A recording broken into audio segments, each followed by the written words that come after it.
What is going on, everybody? Welcome to the Primetime Movie Network. I am Primetime James Thomas here with the Gorehounds himself, Paul Burt, on April 28th, 2023. As tonight we are going to be watching the 1978 classic Jaws on the 57th edition of the Primetime Gorehounds.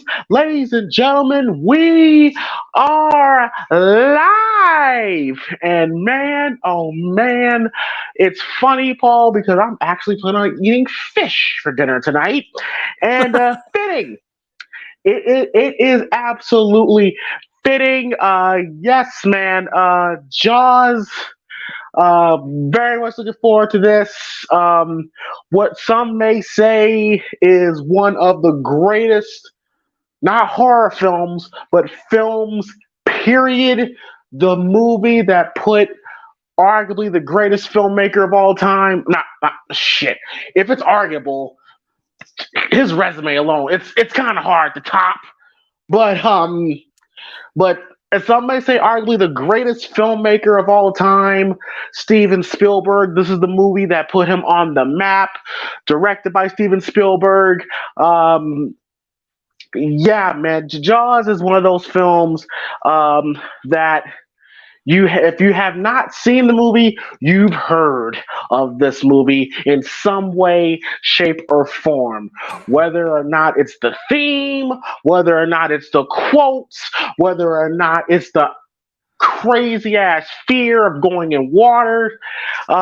This movie is iconic, legendary, still holds up to this very day, including Bruce the Shark. He still holds up to this very day.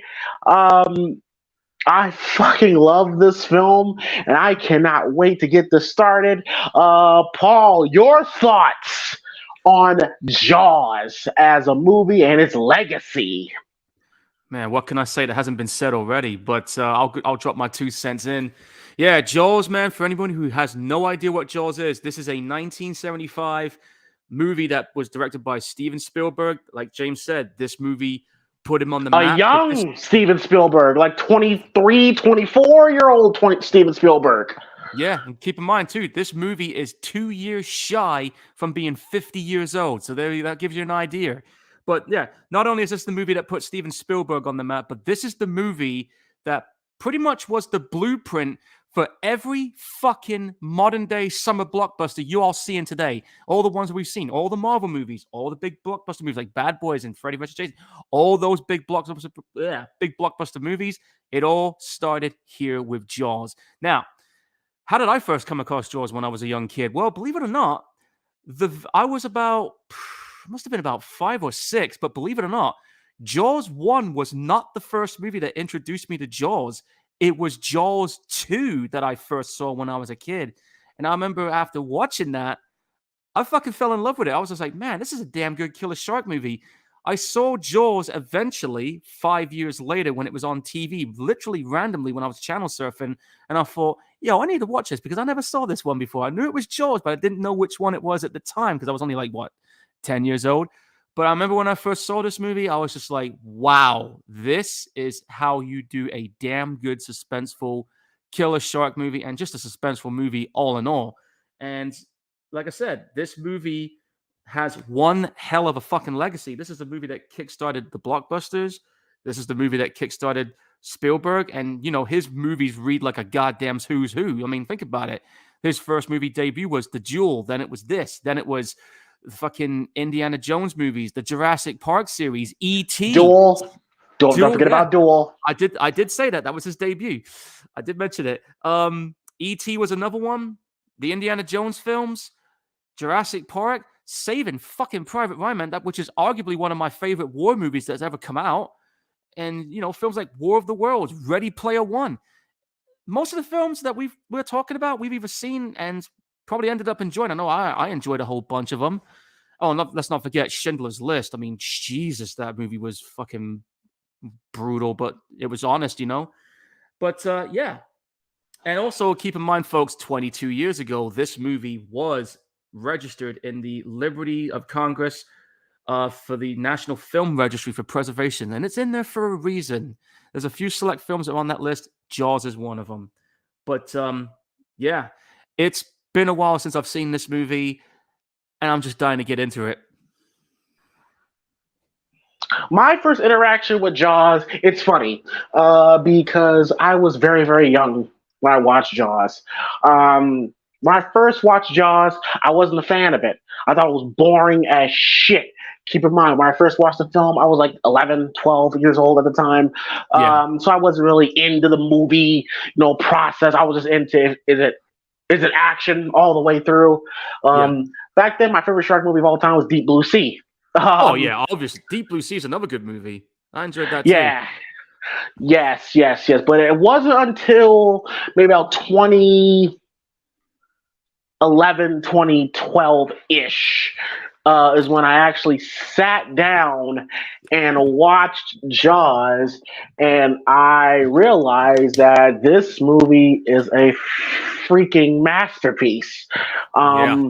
From a directorial standpoint, from a cinematography standpoint, like if you're really a young filmmaker, this is the movie that you should really study, Yeah. because a lot of the camera tricks and how Steven, crafted this film. And keep in mind, this was not the Steven Spielberg that we know now.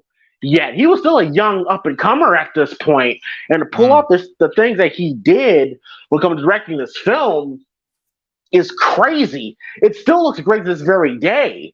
And It I can does. still say, this is probably my favorite Spielberg film, in my opinion. Which It's is one of my saying a top three. lot.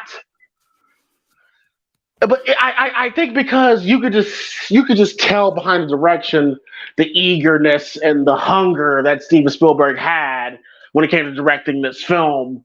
Then of course you have a great cast, Richard Dreyfuss, Roy Scheider, Robert Shaw, Quint, Brody, and Hooper, like probably three probably three of the greatest protagonists in movie history. Oh yeah, without a They're doubt. my favorite. They're my favorite part of the film. It's just their dynamic and their bond. I'll get into it later in this film, but some of my favorite things about this film are the things that probably doesn't even really include the shark. Um, I know. And and it's and like it's you was crazy because this is a. I'm sorry. Go ahead. Go ahead. I was just saying, like you were saying, Steven Spielberg, you could tell in this movie, he was hungry as hell, man. He wanted to make his mark. To quote what Sheriff Hoyt once said, people may not remember what he says during the film set, but they're going to sure as shit remember what he did. And that's what happened here. Oh well, I mean, they're right. They're gonna remember what they said on set because the behind the scenes stuff is just as much as a movie as itself. Behind the scenes backstory behind this film is legendary. About Mm. how the shark didn't work properly, the mechanical shark. Steven Spielberg had to basically think on the fly how to film the shark. The tension between Robert Shaw and Richard Dreyfuss. How Robert Shaw was basically drunk for most of the filming of this movie. Remember Um, that, yeah. yeah, them actually filming in the ocean, on the ocean. I'm sorry. Um, yeah, the townspeople being pissed off at the film crew because they were there for way too long. Because again, the fucking mechanical shark couldn't work. Um, Hey, blame, yeah, blame the so shark. yeah, well, yeah, because there was going to be more scenes with the shark, but I think the shark not working actually helped. In my honest opinion, it helped. Um, Yeah, because it made it more suspenseful, like leading up to it. exactly, exactly. But yeah, I'm ready. I'm ready to go for this one. Really, really excited for this film. I'm watching this on YouTube. I'm about 3 seconds in where the Universal logo is about to show up. Paul, where are you at? Well, I'm at the 5 second part. I'm just about to see the Universal logo words appear, and I'm watching this, believe it or not, on Amazon Prime because all four movies are available for free as part of my package. Oh well, good shit. Look at you, big spender. Um, Well, I do have a monthly subscription because I get my like deliveries free from them. But then when I found out they put it as part of Sky, I just thought, ah, fuck it, why not? So Okay, we get it. You got money. We get it. All right, so well, I'm not. I wish I was that rich, but I'm not. You know, I just try to get by with what I got. But you know, all right, so yes, so like I said, I'm watching this on YouTube, and Paul's watching this on Amazon. Of course, you can watch along with us. Like I said, I am 2 seconds in. Where the low, well, I'm 4 seconds in. I'm sorry, where we see the globe and the old school Universal logo. Yeah, of course, catch up watching it with us. The rules go: we go 3, 2, 1, play. When we say we press play, you press play. I said that twice. So I don't give a fuck. I'm excited right now. all right. And I'll just say When right we now. go ahead. Oh, go on. You said you already said it twice. I was about to jump in with my bit, but go ahead. Go One jump more in. time. Jump in. All right. Okay. Well, if you don't press play, your precious little boys are going to become shark food.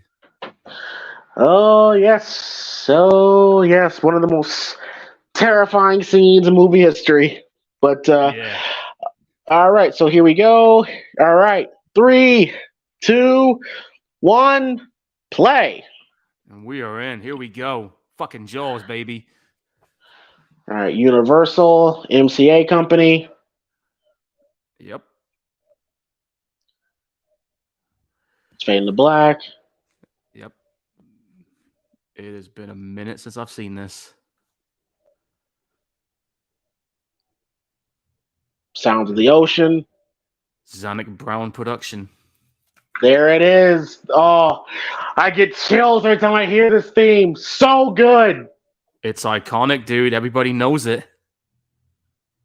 It's so simple. It's just 2 chords, and oh, there's Bruce. There he is. One of the most iconic movie themes in movie history. Some can say more iconic than the Halloween theme song. Well, this did come up before Halloween, so you know it kind of claims that stake. Music by John Williams. Bum bum bum bum bum bum bum bum bum bum bum bum bum bum. Ah, Yeah. so creepy. Oh, the classic old beach parties. And we start the movie off. And we start the movie off with arguably one of the most terrifying opening deaths in movie history. Oh yeah, no kidding, dude. But no, gotta keep in mind, Paul, and people that's watching.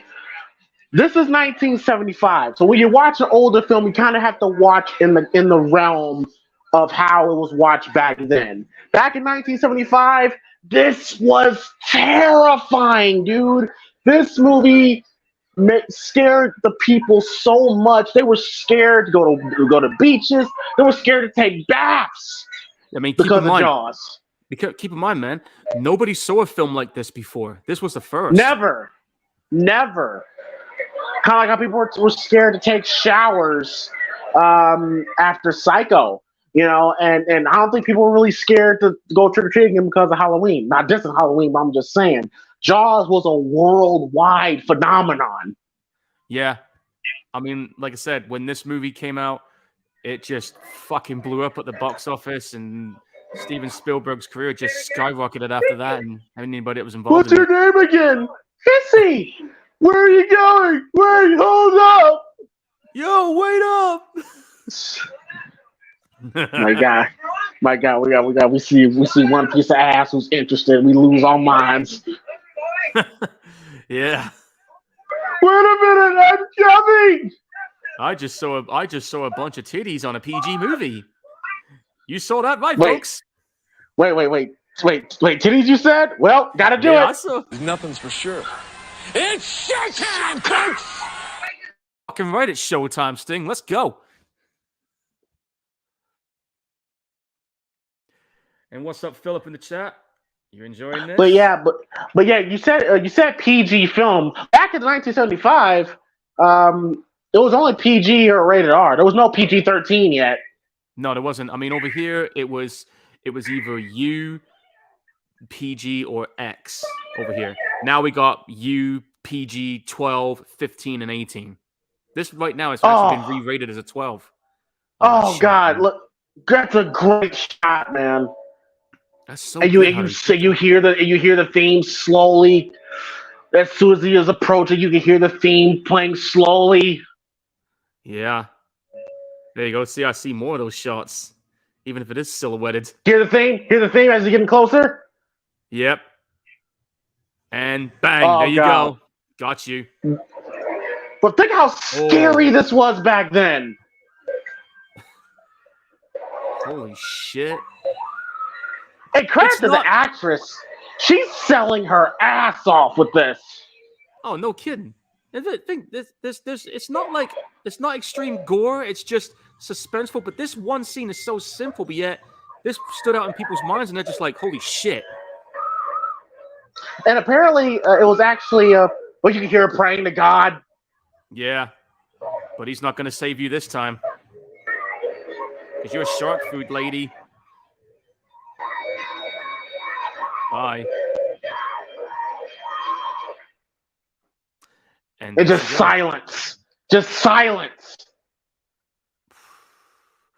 Dude, can you imagine what it would have been like to see this in the cinema back in the day? Bro, this would have scared the hell out of everybody when they saw that. Because we never saw a shark attack like that before. And what actually makes this scene so authentic, apparently the actress, credit to the actress, like she sold the hell out of that. But apparently, she was in some sort of contraption, I believe, because again, this fucking shark wasn't working, so they had to use what they could. And I think Spielberg and his crew built some sort of contraption where they would hold her and they would start flinging her around the water. And apparently, it was starting to hurt her. It was starting to hurt her. So, it's mentioned that in the when you hear her scream, when you hear her scream, she's really screaming. Like this shit was hurting her. Damn, what the hell did it do to her? Clamp her down or something? Well, it probably, when you're probably being held tight on some metal contraption, it's flinging you around all over the place, probably fucking up your ribs and some shit, Oh, yeah, no kid. Broken ribs is not something you want to play around with. So, yeah, so when we watch this thing, you hear screams and it sound real, it was. No kidding. And what's the great thing about this, Paul? We didn't even see the shark. Nah. Nowadays, people want to see it, but back then it was like, nah, just be patient. You will get your money's worth. And that's what makes this movie so great, is because it's because and people always want to talk about remaking Jaws. What scares me about that is the focus is going to be more about the shark. What makes this movie so damn good is, and what do I always say about Paul?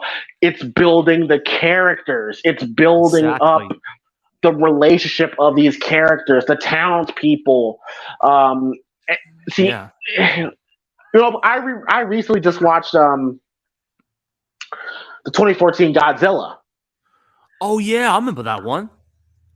And I hated that film so much because here's the thing. If you're going to do the Jaws effect, even though here in Jaws it was done accidental because the shark was not working, but if you're going to do the Jaws effect where you're not going to show the monster or the ghost or whatsoever, if you're showing very little in this film, you have to make characters that we care about, that we root for. You have to make the story interesting. You have to make the subtext interesting.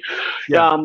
What Godzilla failed to do was, like, everybody was boring in the film. You rarely saw Godzilla, and the only interesting character you killed off from Bryan Cranston, you kill him off immediately. So it's like, what am I watching? Well, I remember seeing that Godzilla movie in the cinema. I remember at first thinking, man, we need to see a lot more of Godzilla going at it. I didn't mind the film as a whole. I didn't hate it like I did the Roland Emmerich one, but I do feel like they could have done a lot more with that. Have more characters that we could care about, and maybe show a little bit more of Godzilla. But I did like the sequel they did afterwards, because they had my favorite monster villain in there, of course, the three-headed one, King Ghidorah, and of course Kong versus Godzilla, which I've still yet to see. It's sitting on my shelf. I actually haven't got around to watching it yet, but I've heard good things about it. No, man. And right now they find Chrissy's body, and he completely devoured her. Yeah, and the crabs are doing the rest.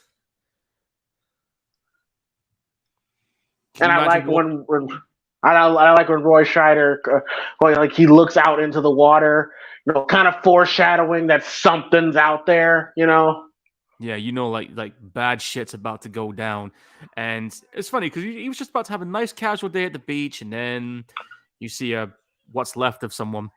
Well, That'll well, we fuck know, you up. well, we know what was gonna happen.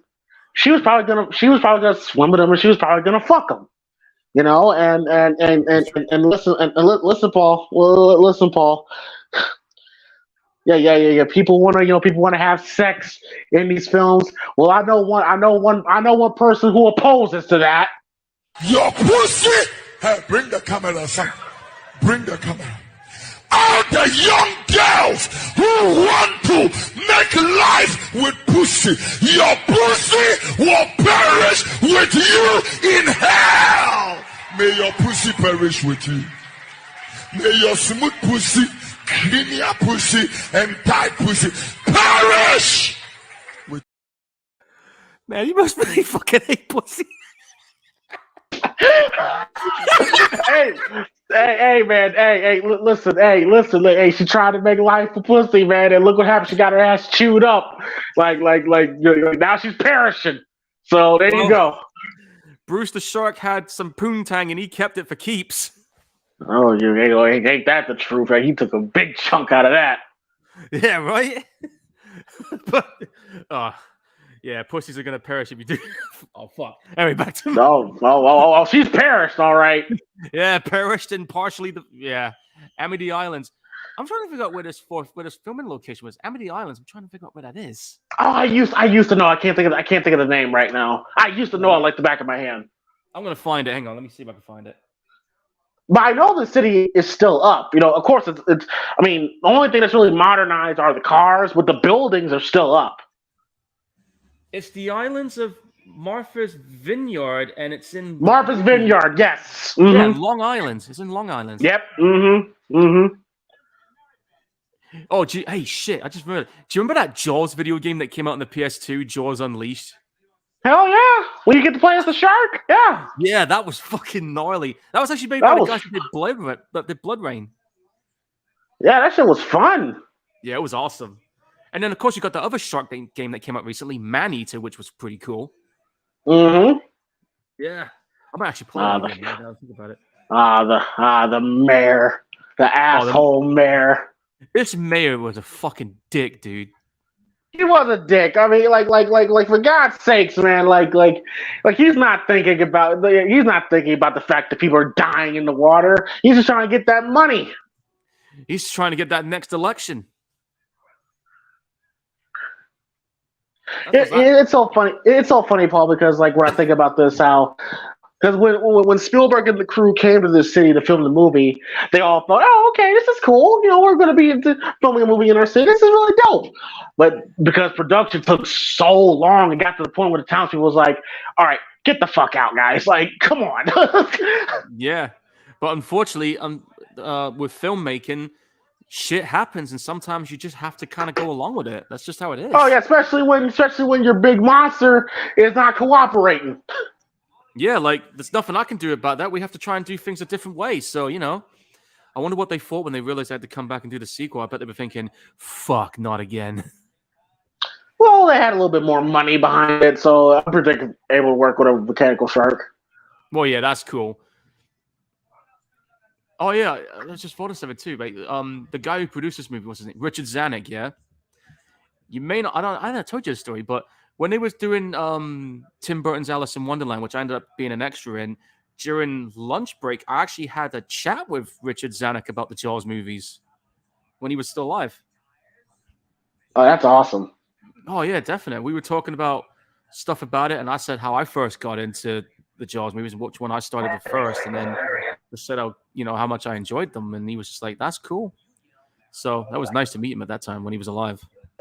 Mark, it's all psychological. You yell barracuda, and everybody goes, "Huh? What?" You scream shark, then you'll cause a panic on 4th of July. Always like that line. Oh, we'll have a panic on the 4th of July. I always like that line. Yeah, it is a pretty cool line. Oh boy, lady, just get back in the damn ground again. Get back in the ground. Yeah, hide that, man. Damn. Bruh. Although then again, the shark will definitely have the rump roast. Bro, this is, and yeah, we're about to get the Alex Kinter death, which is Oh, one of the most terrifying scenes in movie history. And then we get the iconic dolly shot of that close up to Roy with the Scheider's blood. face. Yeah.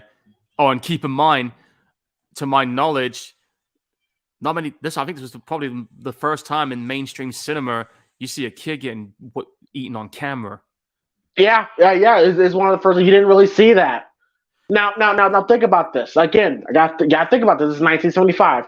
Think about this. It's 1975. You're watching this, and then again, we don't. And the little thing we see of this death is blood spurting out the water. And then you see fins that look like they're rolling over, which look huge, bro. You're like, oh my god. Well, I can tell you right now, my mum saw this in the cinema. I think she must have been about 6 or 7 at the time, and she said this movie scared the shit out of her. And this one scene alone Bro, put her off going in the terrifying. I know, right? But it's still terrifying today to think about. Yeah, because this like, can happen. Yeah, bro. Like think about, like in Chrissy's situation. Imagine you're out for a swim late at night. It's dark, and it's you by yourself, and your shark is attacking you. Bro, that is hell on earth, bro. Well, keep in mind, I actually have done late night swimming at my local beach, so I am aware of it. And something did brush my feet. Luckily, it wasn't a shark; it was a seal. So I'm good about that. See, I'm different. I'm not going that far out. I wasn't that far out either. I was only like a couple, like maybe 15 or 20 feet away from the lines. So I wasn't. Look at this old man and his man boobs. Oh Jesus, that's hyper eyes. Hey, man, when you get to a certain age, bro, when you get to his age, bro, you just start not giving a fuck no more. Yeah, I'm kind of at that point already. So yeah, I got man boobs. So what? You want to stare? Yeah, like take a picture. What's it to you? Oh God, this is. Oh man, this is terrifying, bro. Oh, he fucking at the dog. Bruce, you bastard. You see? Yeah. You see? We don't even see him. It's very much implied. The fact that he just took the... Oh, man. Somebody kill that shark now. See? Yep, here it comes. He's on again. Fuck, here we go. Well, here we go. Can you imagine this? Look at this. Look at this, bro. Jesus Christ. Bro! Jesus Christ. Damn! So look at the blood! Oh my God, bro! Did you hear him as well? Did you hear me? He was like, eh! And then that was it. Gone. Yeah, you heard him scream. Oh, the blood in the water? Oh, yeah, that's right. You're right. He did scream. You're right. Yeah. Before he went down and the blood went up, you heard him gag. Yeah. Get out of the water, guys. And we barely saw anything. No, it was so quick. You blink and you miss. Yeah, I feel bad for that woman right now. You just lost your kid. God. But today it's still scary to watch. Because it can happen every day. It does happen, guys. It's and plus how real it looked. Yeah, that shark just, Jesus. All we just saw was just big ass fins rolling over, and we just saw blood gushing out. And we saw him just for a second before he yanked it down. Like, oh God, man, I'm speechless right now because even it's simple, but it's so like, you know. And now the whole city is in a panic. Well, yeah. Then you got Brody here, who's the police chief, but he doesn't like the water. He doesn't like going in the water. And the townspeople's like, "Why the fuck you got the job then?" Wait, what? Why are you even working here then? If you're too scared, never mind. You don't quite fit the job criteria. Also, I'll give Spielberg credit that he does a really good job here. He makes this movie feel authentic as possible. Notice how you hear people just talking over each other, even when there's dialogue being spoken by specific characters, they're still talking overlapping and all that stuff. Yeah, it gives that like natural realism to it, which that's one of the filmmaking's traits that I like about Spielberg is that he has a way of making everything just feel as authentic and as natural as possible, and that's one of the reasons why he's where he's at right now, folks, because he knows how to put it on. And this is where we're about to meet a quaint, epic entrance by the late great Robert Shaw. And by the way, if you don't know who Robert Shaw is, I mean, there's this, of course, The Taking of Pelham 1, 2, 3, The Sting. If you are a young actor, Robert Shaw is definitely someone you should study. Great actor. I know that during our drama course, I can hear an echo myself. I know that during the drama course that my teachers would be talking about this guy quite a lot, and I know that during the digital filmmaking stuff, when I was doing the stuff about photography during my spare time, I noticed a lot of filmmaking students were always talking about movies like this. Teachers would always bring up something like this. Even with the acting, they would always bring up this movie, and it's not hard to see why. And oh, here we go. I hate when people do that. Makes me want to chop their fingers off. But yeah, Robert Shaw, man, just legendary actor. If y'all know me, y'all know how I learn a living. I'll catch this bird for you. It ain't gonna be easy. Bad fish. He sounds like a pirate. Aye, matey. He is a pirate. He pretty much is a pirate. The shark will swallow your whole, shaking, tenderizing. Down you go. Yeah. Oh, and speaking of pirates, there's that annual pirate event that happens in my town in a couple of weeks. So I'm actually looking forward to that. Because I don't know if you knew this. I'm sorry. I didn't mean to interrupt. Go ahead, Paul. Go ahead, Paul. I'm sorry. I don't know if you knew this, but Plymouth is technically a pirate town as well, because Francis Drake was from here.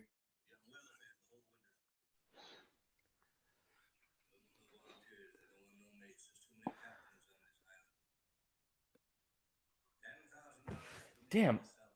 Robert Shaw was only 51 when he passed away. He passed away like 3 years after this movie.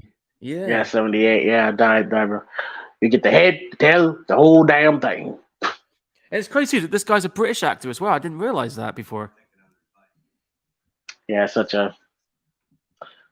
it's wild, Paul. And it's probably dark for me to say this, but you know how everybody in this room is pretty much dead. It's the truth, guys. It is grim, but it's the truth. I mean, they're all dead. They all died like 30 years ago. Well, except for Dreyfus, he's still around. No, that's currently in the room, like in that room, in that scene. Oh yeah, that's right. Yeah, my bad. Yeah, as great as that introduction was, but Robert Shaw, plays Quint, who has arguably the greatest monologue in movie history with the Indianapolis monologue. Such a damn good monologue. Like I remember I used that monologue for my acting classes. It's arguably the greatest monologue in movie history. One of my classmates used that monologue as well. I mean, I tried to see if I could do it first, but the monologue was so much for me to try and remember and process. It was a little challenging for me, but I tried. But I forgot a few lines in it. But it is. It's a legendary monologue. Legendary. Yeah. She's retired now, that woman, the actress right there. She retired after Jaws the Revenge, I hear. Yeah, Lorraine Gray. Is that her name? Yeah, let me check. Hang on. Yeah, Mrs. Brody. Yeah, Lorraine Gray. She's 85. She's still around. She retired from acting in '79, but came back just to do Jaws: The Revenge. And I like this. I like how Brody's now paranoid that his son's in the water. Dude, I don't blame him after what he just witnessed. And I like this moment when Mrs. Brody reads the book, and at first she's like, come on, you're fine, come on, like just relax." And she reads the book. She's like, "Listen to your father, get out that water."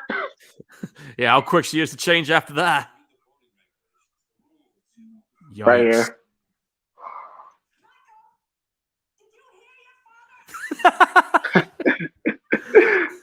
Oh, look at the water behind them. Looks so beautiful. The cinematography on this is great. It's so good. Oh, these two. A scene that nobody really talks about. Terrifying scene here. This scene is scary as hell. Yeah, because he flipped the fucker over, didn't he? I wouldn't even want to be on that boat. And people, like you said, Paul, earlier, people never really saw a movie like this, bro. Like, so a lot of this tension in this film was new to people. It scared the shit out of everybody. Like I said, this movie was the first of its kind. This movie laid the foundation for future killer shark movies. I'm gonna say it like this: without Jaws, you damn sure wouldn't have a Deep Blue Sea. You wouldn't have The Shallows. You wouldn't have any of these shark movies. Yeah, Meg, which is a sequel coming. There's The another Reef. cool. Yeah, The Reef. There's another cool killer shark movie that's coming out later this year, which is on an oil rig thing. And of course, the 47 meters down movies, they're cool. Yeah, but as many shark movies that there is, this is still the greatest shark film. It still is, yeah. It still is. At least it's not like Sharknado, so we're good. God, Sharknado, that's when they just made a complete mockery. Oh, the photos, how it looks when a shark takes a bite out of you. Oh yeah, there was this one YouTube video I saw where this guy was in the water. The shark just creeps up, right? Takes a bite out of this dude's calf, and when they carry the guy out of the water, his calf his leg's still there, but his calf was completely gone. It bit the fucker right off. It was gone, dude. Well, he's taking the bait. Oh, there he goes. Now's a good time to get out of the water. Oh, shit. You need to get out of the water. You better swim your fucking ass off, boy. And I mean swim. And what's so great about this, Paul? Because of the issues with the shark, because they plan to shoot more scenes. Well, he's using the dock. He's using the dock here to symbolize that's the shark. Yeah, the way it turned around, I was just like, "Oh shit, it's coming back for him." Bum bum bum bum bum bum bum bum bum bum bum bum. Ah. Oh, this is a bad day for you if this was you in this situation. Oh, so scary. So scary, man. Oh man, yeah.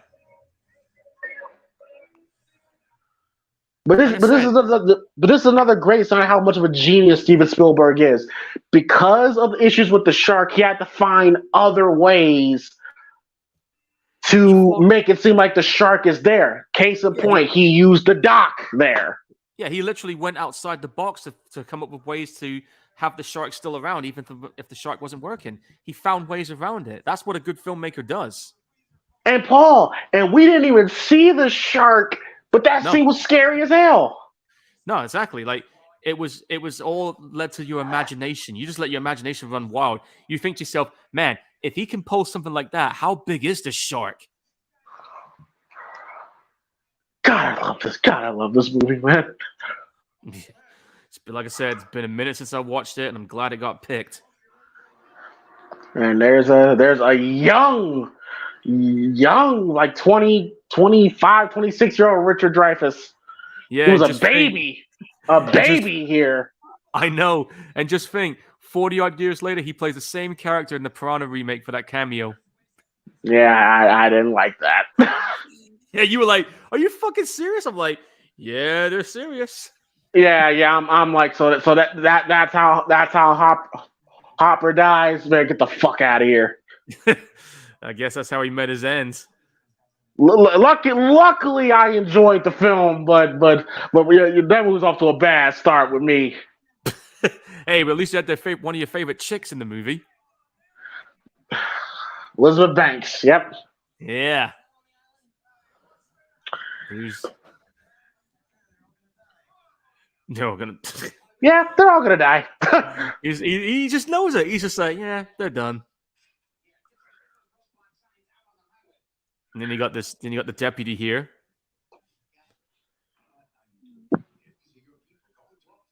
Well, yeah,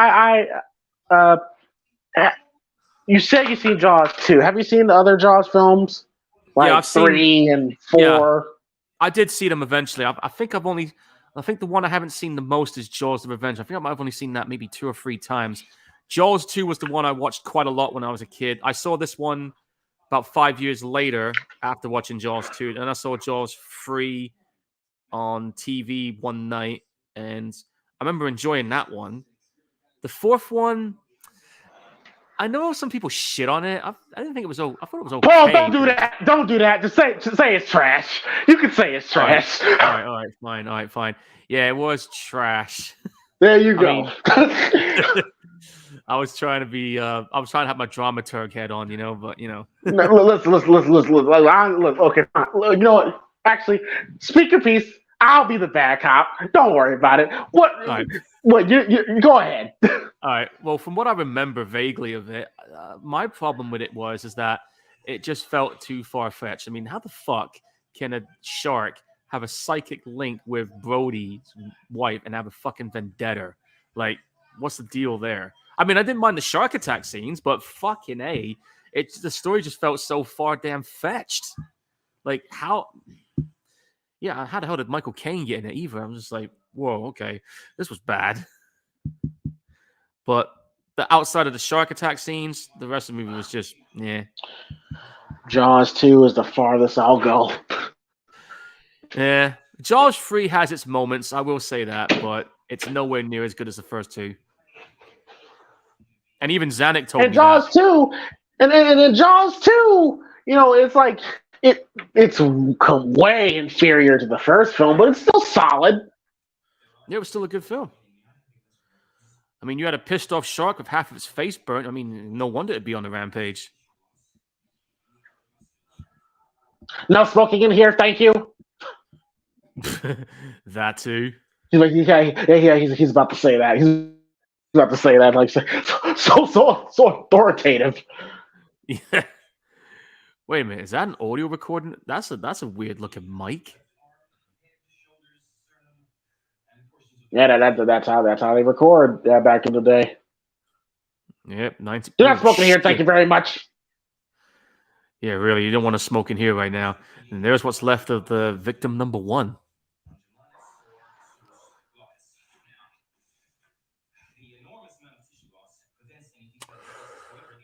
This dude here with the glasses, he's just like, come on, just get it over with.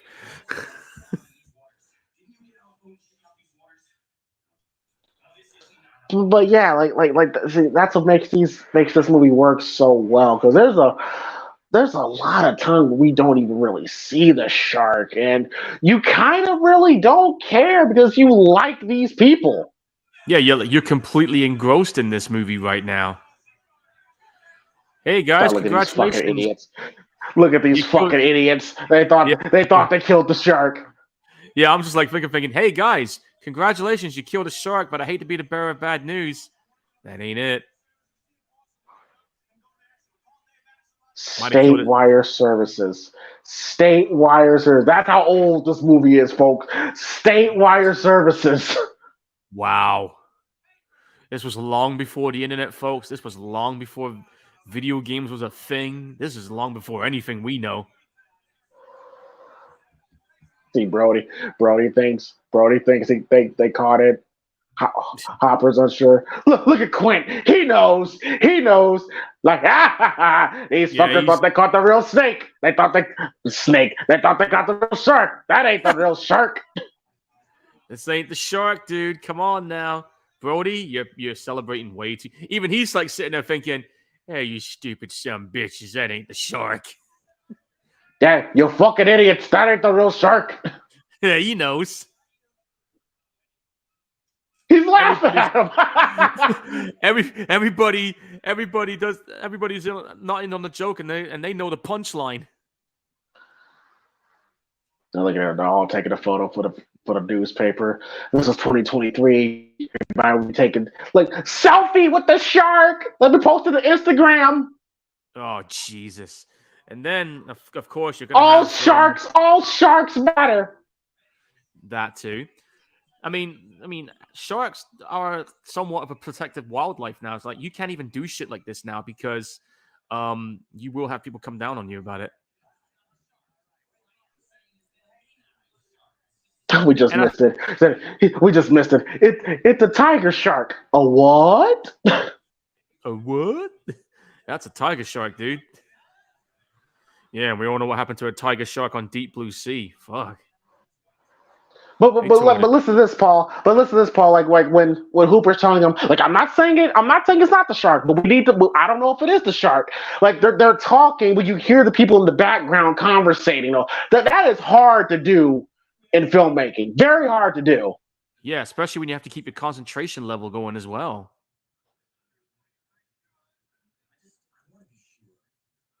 Dude, you gotta be.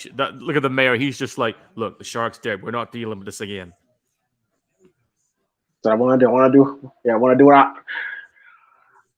wants to cut it open and see whatever it's eating lasts only 4 hours. He said that we're not gonna have that kid spill out onto the floor. Well, yeah, but you're gonna have to wait until everybody's gone. Yeah, that'd be pretty fucked up to do out in the public. Yeah, right. You got kids there celebrating, and all of a sudden you got a shark with his guts on display. That's I would have put some half-ass autopsy. Yeah, you want to get down and dirty with doing that autopsy? Nah, I'm good. Nah. Oh boy. Oh boy. Oh, I feel bad for Brody here because she blames him. Yeah, listen to this smack. Bang. God damn.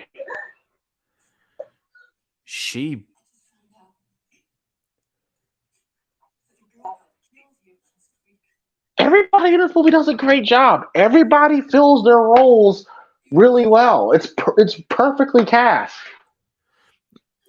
She's blaming him because she's the previous time. Blame the mayor. She's blaming him. Blame the mayor. But Brody does have some responsibility. He could have fought harder. He could have fought harder to keep the beaches closed. Yeah, he could have. But really, she should be directing her rage towards that dipshit mayor. I would. She's right, but she's wrong. Yeah. I get where you're going. You feel sorry. You feel bad for Brody because, like you said, it's not his fault, but in a way, he does bear some responsibility. Yeah. Well, you've let him know that loud and clear, lady.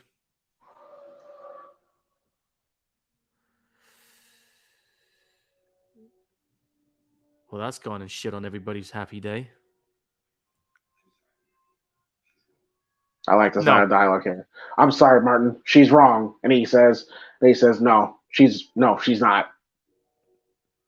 Yeah. Yeah. So he feels bad. He blames himself. Yeah. He could have done something, but he was basically told to do one thing, so what was he supposed to do? Yeah, didn't want to lose his job, even though he wanted to be fired. He wanted to be fired in the sequel, but yeah, he was. And I love this moment. I love this moment here with his son. Very heartwarming, cute moment here with the son imitating everything he does. Yeah, he's down in a shot just like him. It is such a cool moment. It's very It Very makes you human. like Brody because you get that he's not perfect, as we saw in the scene before, but you Yeah. get the idea that he's a good father, he's a good man at heart. Like this scene with his son is such a great moment because Yeah, this is it makes you like him. exactly like this is a very human moment right here.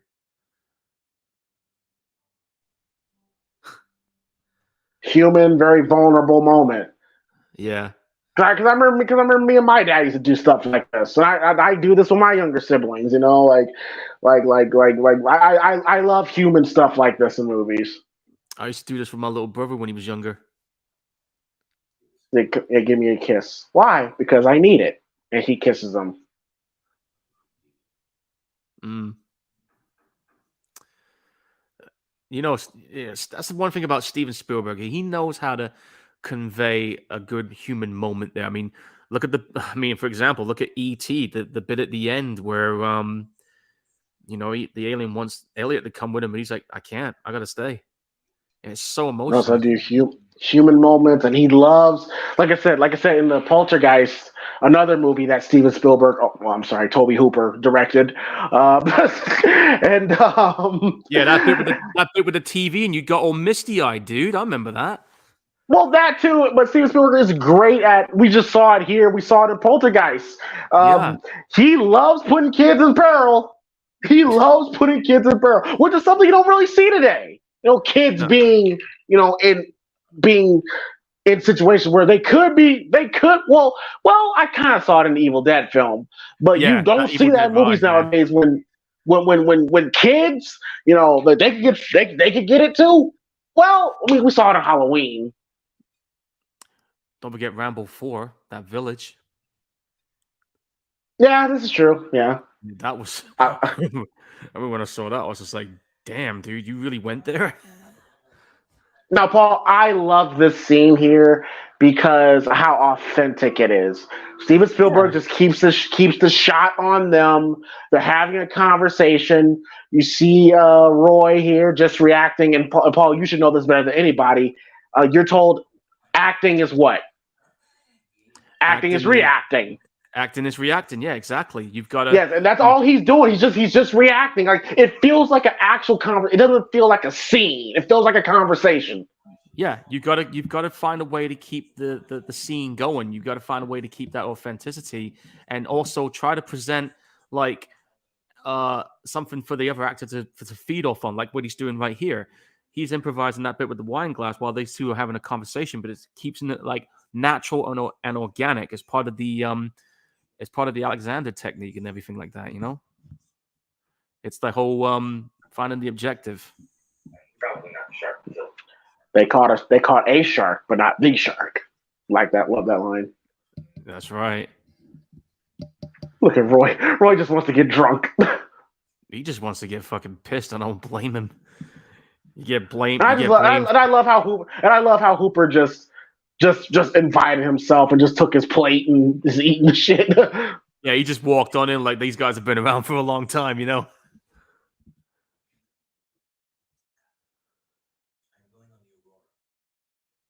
Oh, the Aurora, huh?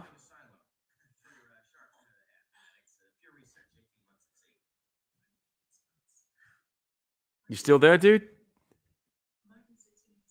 Oh, there you are. I'm here. I'm here. Just Yeah, it just paying went attention to the quiet. scene. It just went quiet. And I just thought, oh, the mic just went again.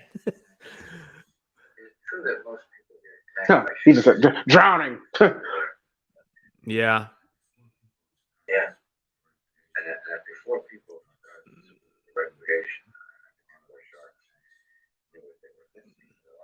I like the little things how he's picking at nothing at the bottle. He's just drunk. Yeah, but again, he's improvising his scene right here, finding something to do while you're trying to deliver your lines. I've done that. Rogue.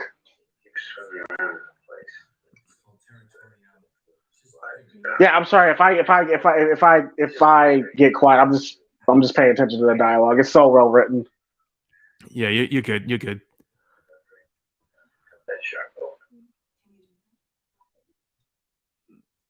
I'm the chief of police. I can do anything. He has got a point there, folks. Oh, imagine if you had to do this as your job, knowing you're Oh, gonna get shark guts all over your ass. and great acting by Richard here. You could believe he's actually trying to cut something open, cut the shark open Yeah, watch it spill on the because it ground, looks dude. like a teddy bear he's cutting open. Oh, Oh, fuck. what is that? What Then is we that? then we see the a fish head, I think. What's that white shit? I was gonna say something really nasty and dirty, but I'm gonna leave it alone. Oh, if it's a C word, I'll leave it like that then. I'll say no more than that. Just think, you know what? Never mind. Yeah, I It's know. where it's something that we all came from. Yep. See what I did there? Yeah. 50,000 of them, and that's the one that won.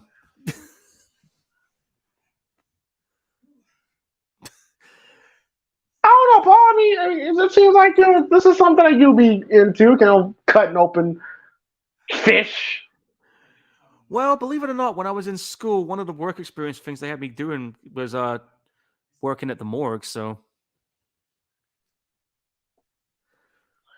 I don't know if I could work in a morgue, man. That'd be such a depressing ass job. yeah, it was pretty crazy. But it was like everybody else took all the best ones when I was at school back in the time. But then I got left with that one, and they thought, "You watch, he's not going to last at that." But I actually didn't mind it. I kind Yeah, of, surrounded by dead bodies all day. Fuck. well, I did watch a lot of horror movies growing up, so it was kind of like used to it. You know what I mean? I mean, it's kind of different when it's the real thing, though, ain't it, Paul? Yeah, that's the thing. Yeah, that is true. Like when you see an actual body compared to one you see on film, there is a big difference because those bodies are starting to decompose and they start ballooning up with all the fluid and shit, and it's not pretty.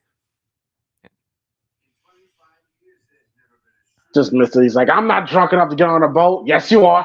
What are you doing on a boat right now? He's got a pretzel and he's got scotch. Oh, and a very effective jump scare about this when they find the abandoned boat and they search it and the dude's head comes out that hole. Oh, Very effective jump scare. That was great when I saw it.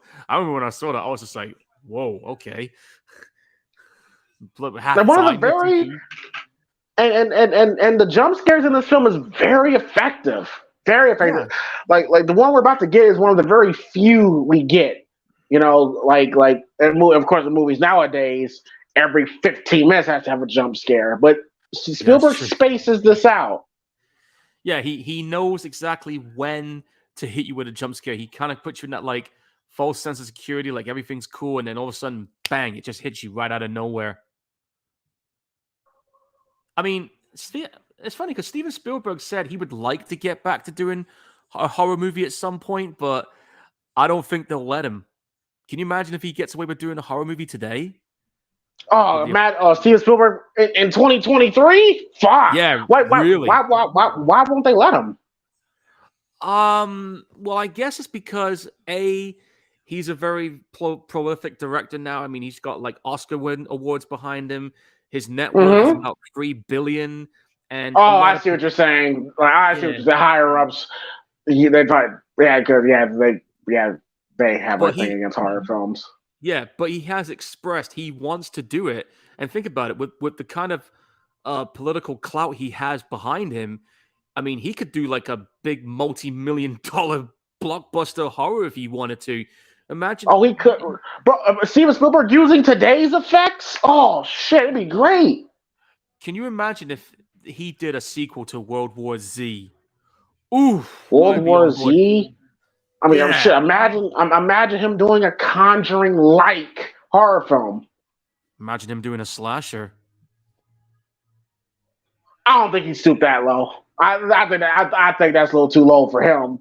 But Steven Spielberg slasher, I'll be all for it. I'll be for it. He's down for any horror movie he wants to do, man. It's just a case of letting him do it. But even he thinks he might not be able to. But never say never. Well, I mean, ain't he like in his late 60s now too? No, Spielberg he's not in his 60s. I'll tell you how old he is. How old is he? He is 76. Yeah. He's still directing, and the movie. I watched Ready Player One Oh, I love recently. that movie. Bro, I watched Ready Player One, and I'm watching it. I'm like, he still got it. He still got it. Dude, what I love about Ready Player One was that you had all those cameo appearances from not only movie characters but video games. I remember that one bit, and I died laughing. It's like, what's that? It's fucking Chucky, and I'm just like, no way! I was like, yeah, dude. I couldn't believe they got all the licenses for all those characters, man. I was just blown away by it. Yes, Spielberg. But when I watched Ready Player One, that told me, I'm like, yep, he's still great. He's still great. You know, I'm kind of itching to watch that again at some point. I think we need to because it's such a fucking great movie. I just loved it. He sees the tooth. Yeah, that's never a good thing. You know, Look how huge that tooth is. That's as big as a damn comb. It's as big as a shot. I pulled that tooth. That's big as a shot glass. Yeah, right. Oh, here it comes. Yeah, watch this. I'm gonna sit tight. Oh, fuck. Ah! Still creepy. Still creepy. You just dropped your flashlight, dude.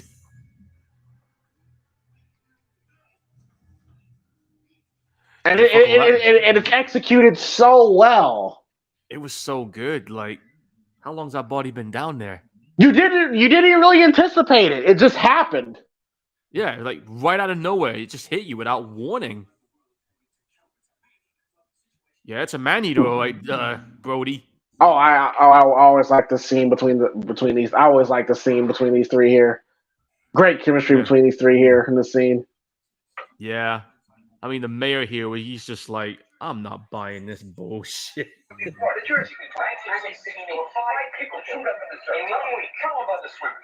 A shark is attracted to the exact kind of splashing and activity that occurs whenever human beings go swimming. You cannot avoid it. Open the beach on the 4th of July by ringing the dinner bell. Look, Mr. Bourne. I pulled a tooth the size of a shot glass out of the rectal of a boat out there, and it was the tooth of a great white. Thank God, but it was all chewed up. I helped throw it in. You should have seen it. Where is that tooth? Did you see it? Oh, I didn't see it. I had an accident. The desperation of Hooper and Brody here is great. Yeah, because they know that shark is out there. It's gonna kill people if you put him back in the water. But this guy, if you put him back in the water, you're gonna get people are gonna get killed. This guy is obsessed in making himself get reelected. That's what this is all about.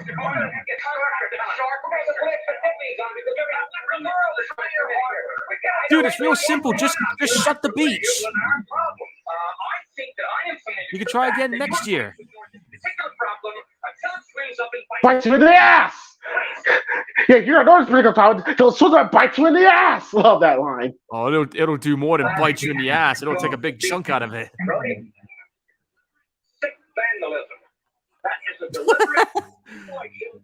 Okay, that's funny. Okay, that's funny. That's pretty funny. I ain't gonna hold you. That is pretty funny. Oh, shark!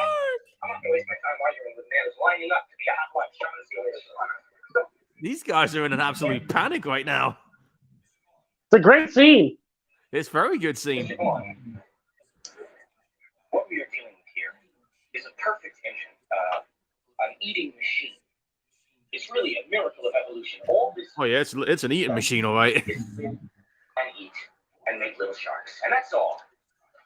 And why don't you take a long, close look at this sign? Think about this too. Those sharks are like the perfect killing machines. They've been around since the fucking dinosaurs. Same with alligators. Yeah, why don't they make movies like this anymore? They do. Notice how Paul, we haven't seen the shark in minutes, and I'm still invested. Yeah, same here. Like I said, this is back in the day where you made a movie where you actually gave a shit about the people.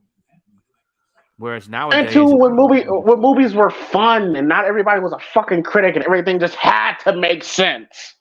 Yeah, dude, this is a movie. Like, switch your brain off. This ain't real, even though it is based in reality. Just have fun. Come on, guys. About to get another one of the most scariest fucking scenes in this film right here. This scene coming up, the Alice Kinder scene was scary, but this shark attack and how the shark was filmed in this scene fucking terrified me, bro. He literally creeps up on the dude, and you can see him. You literally see him creeping up, yeah. And then you just see blood coming out, and you're just like, well, that's it. Well, you literally see him bite down on his leg and pull him down, like. And then you see the remains of a leg. Yeah, this scene here. Oh man, like again, 1975. Like this scared the shit out of people. I'm not surprised because again, like we've been saying, no one saw anything like this before. This is that type of time where people saw something new and it freaked people out, but it got people talking at the same time. God, I'm so jealous of. I'm so jealous of my parents and shit. Like to actually see this in the movie theater. My mom got to see it too. Oh God, I want to see this in the movie theater so bad. Didn't they re-release this in the cinema?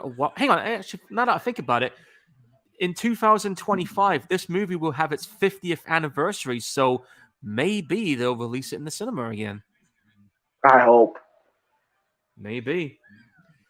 And they might drop us with a big announcement, and you know what that big announcement might be. And all I will say is, good luck. I'll watch it. I mean, we're pretty much obligated to just to see what it's like. Oh, and there's the author of the book of Jaws. That's the author. Yep. Wow, I didn't realize that was him. Yep. The author of the book of Jaws is in this. Nice. That's a nice little. By the way, Paul, a lot of things. Like look at this asshole. Like he's literally trying to goat these people into the water. Well, you know what I'd have been doing after the shark attack is done? I'm throwing him in there after the shark. Look at this. He plays a politician so well. Yeah. Get in the water, mate. He said, why aren't you in the water? Because I'm sunbathing. Because they're scared to death, that's why. I'm not getting in the water. You get in the fucking water. Please get in the water. Like, motherfucker, you go in. That's what I said. You get your ass in there. Oh, don't take the kids in this either. I got a bit of an echo. Oh, okay. But yeah, like this mayor, man, this is one of those guys you just want to feed him to the shark at this point. Those guys are going in the water. You can tell they're unsure, and you got your kids in there too. Oh, here we go. Now they're all following suit. Shit. You happy now, Mayor? This is on you if something happens. Carry on.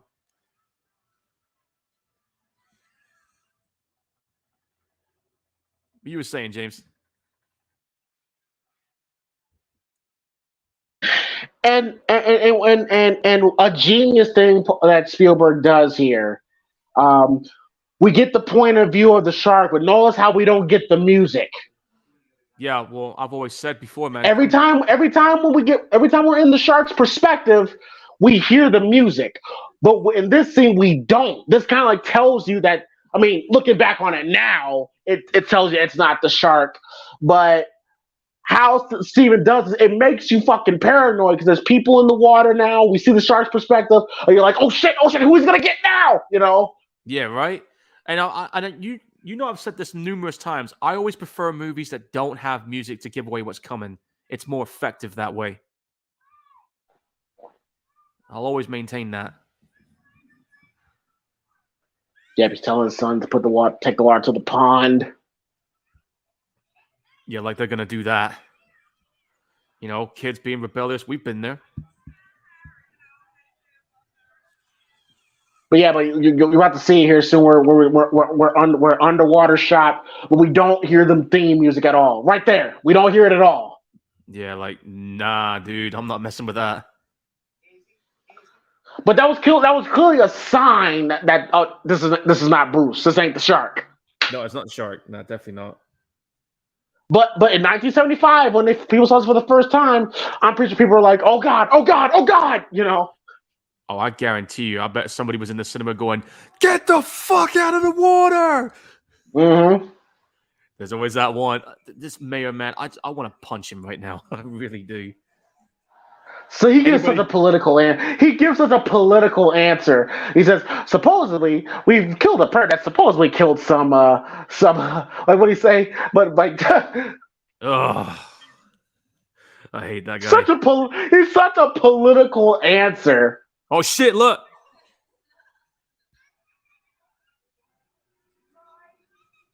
And we don't hear nothing. There's no music. There is no music at all. Time to go. I love his reaction. He knocks the kids over. You asshole. You asshole. What the hell, man? Then shark 350. Yeah, you got a shark, dude. There is no music. That's the brilliant thing about this. Yeah, Spielberg literally mind tricked everybody with this one. But it feels authentic, you know? Exactly. Like I said, I always prefer movie scenes like this where there's no music. It feels much more organic for me. Because, I mean, do you ever get that situation where you feel like the music sometimes gives away what's coming when you don't want it to? Absolutely. That's why I always prefer films that don't have music. And found footage movies do that perfectly. Oh, they're trampling on the old fat guy. Poor guy. Poor old lady as well. Jeez. Dragging the old man, dragging him out. Yeah. It's panic. Yeah. It's chaos. That is pandemonium, mayhem all in one.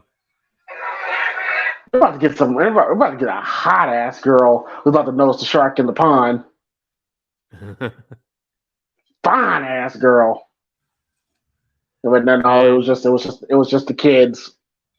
You dicks. Yeah. No, I'm gonna grab my belt. I'm gonna grab my belt and wear your little asses out. Sorry, but I'm feeding them to the sharks. I ain't going that far. Yeah, I know. I'm a little bit. She I know she's panting, but she's hot as fuck too. What, this one here? There she is. Oh, yeah. Shit. There he is. See, you hear the music? Now the music's kicking in. Yeah. Now the music's kicking in. Yes. Michael's in the pond. And notice how the quicker he walks, the music gets faster. Yeah. Somehow that shark made it into the pond. Bro, this scene is so scary. Bro, notice how the music stopped how it stopped when it went underwater. Oh my God, so good. Yeah. Yeah, man. That is that. Oh, here he comes again. You see it coming? It's coming.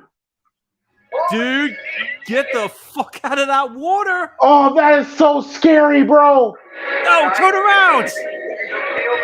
Oh, too late. You're done. Oh, God. Watch this right here. Watch. Oh, my God. This is so creepy. So creepy. Oh, that's it. God, that is so scary. His mouth open. I'm just like, no, I'm the. Oh, shit. Oh, there goes your leg. Oh, that is so scary, man. Took him right out from the thigh. Oh, that's it. Yeah, time to get out. Time to go. Oh, there's the blood. Oh. Time to go. Get out of there, kid. Stop standing there. Oh, my God, bro. You see it creeping up, and when its mouth open, it's all. That's how sharks act, too. And then you saw that bit when you see him pulling that guy under when he came out a bit then. I'm sorry, Paul. I know it's 1975. People critiqued the look of the shark. I will take a 1975 mechanical shark over any CGI shark all day, every day. That scene right there was fucking creepy. Yeah, you're not gonna hear me argue that. That shit was scary, son. That was yeah. I'm not fucking with that if I saw a shark like that. Nah. And you can see, folks, this is why people wouldn't even get in the water for a long. Kids wouldn't even get in their baths because of this movie.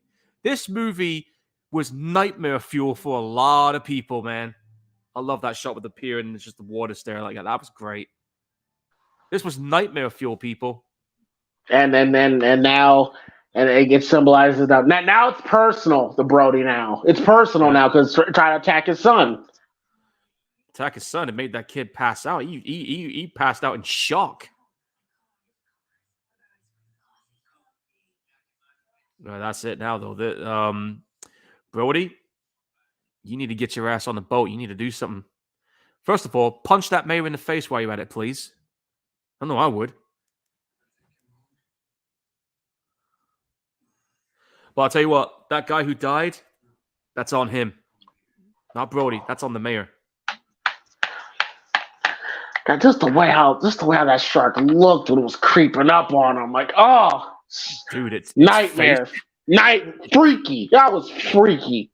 That shark's face when you see him coming out briefly, I was like, fuck, when I saw that first time. Oh, you're sorry now. Dude just died. That's because of you. My kids were in the water too.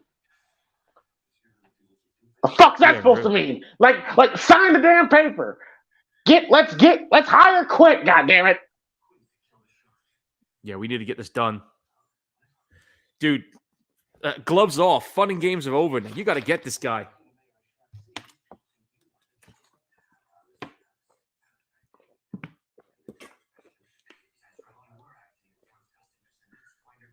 If I'm quit, I'm like, so now you fuckers want my help, eh?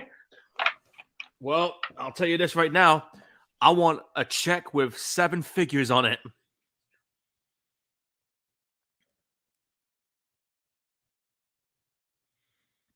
I'll be asking for a 7-figure check at this point. And what makes this it's so wild seeing Dreyfuss and Robert Shaw in scenes, knowing what I know now that apparently these guys couldn't stand each other on set. What was the beef?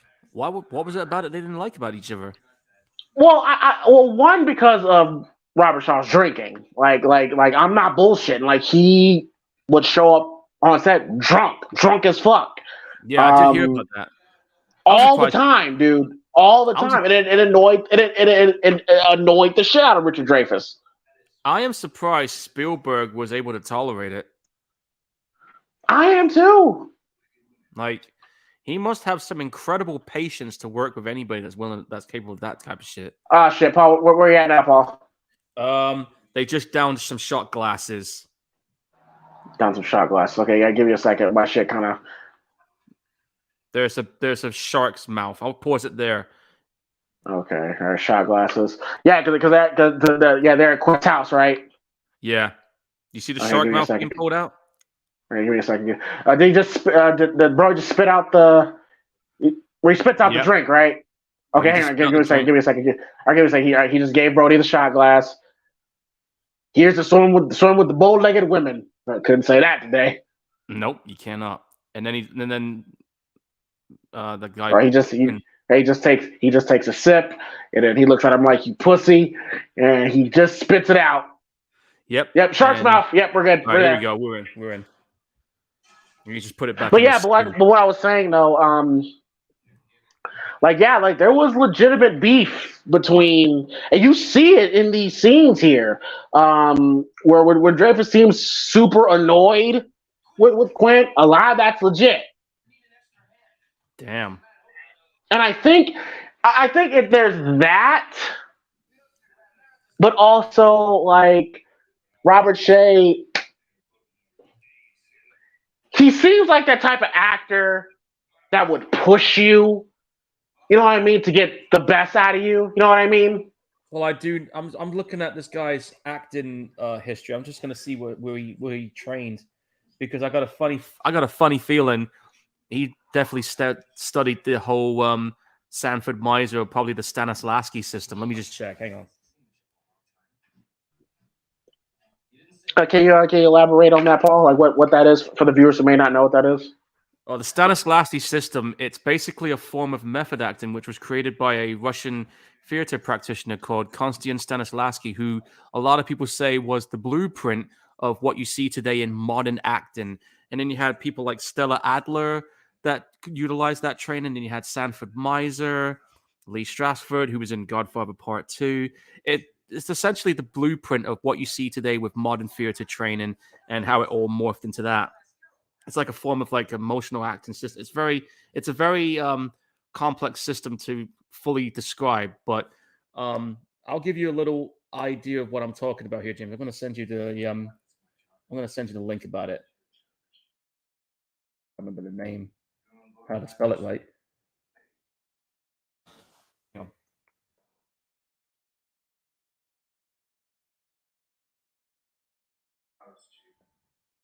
Damn. I have a hard time spelling his name, but I know the one I'm talking about. I'm gonna keep looking. Look at one of the ones that trained with him. I know Stella Adler.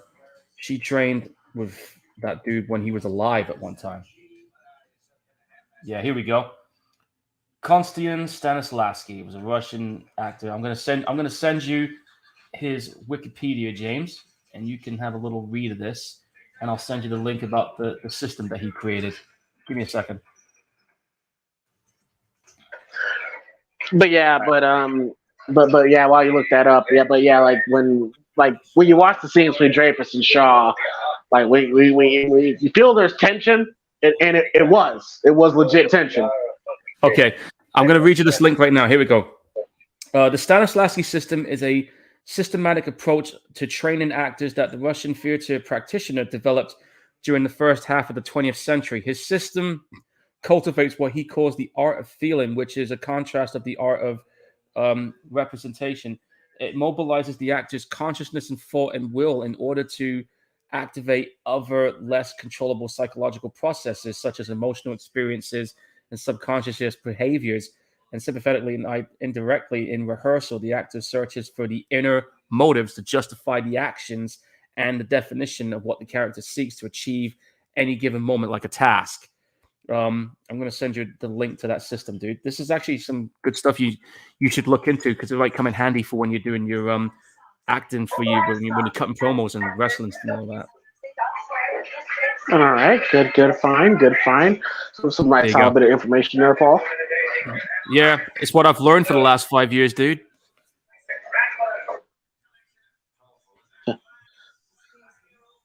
Listen, 15 years old lady was a virgin.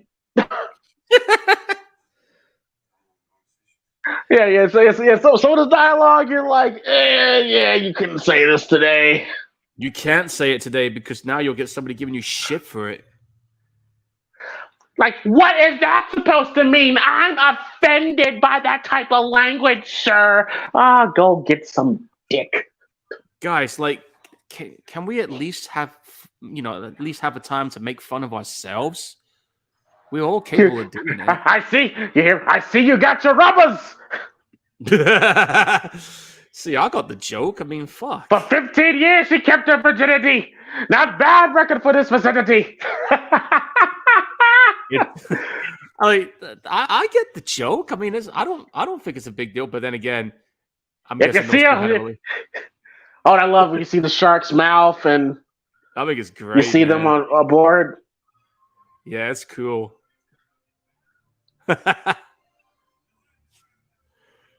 Yeah, I'll be back in a minute. I'm just gonna go grab a drink from the fridge. I'll be about a minute. No problem. All right. If they don't like you going out, they love you coming in. Fucking Quint, man. I love his character so much. But when it comes to Shaw and Dreyfus now looks back on it fondly. Because I believe there's an interview on YouTube where he's talking to, I believe, Robert Shaw's granddaughter, and he's breaking down about the respect that he has for Robert Shaw. And I'm pretty sure if Robert Shaw was still alive, granted he'd be very, very old at this point, I'm pretty sure the feeling would be mutual. I think a lot of it was because I'll probably reach it, but Robert Shaw probably saw how, you know how with certain OGs in the acting game, they see someone who's really talented and they always seem to push them and get under their skin, irritate them to get the best out of them. He seemed like that type of guy. He seemed like that type of guy.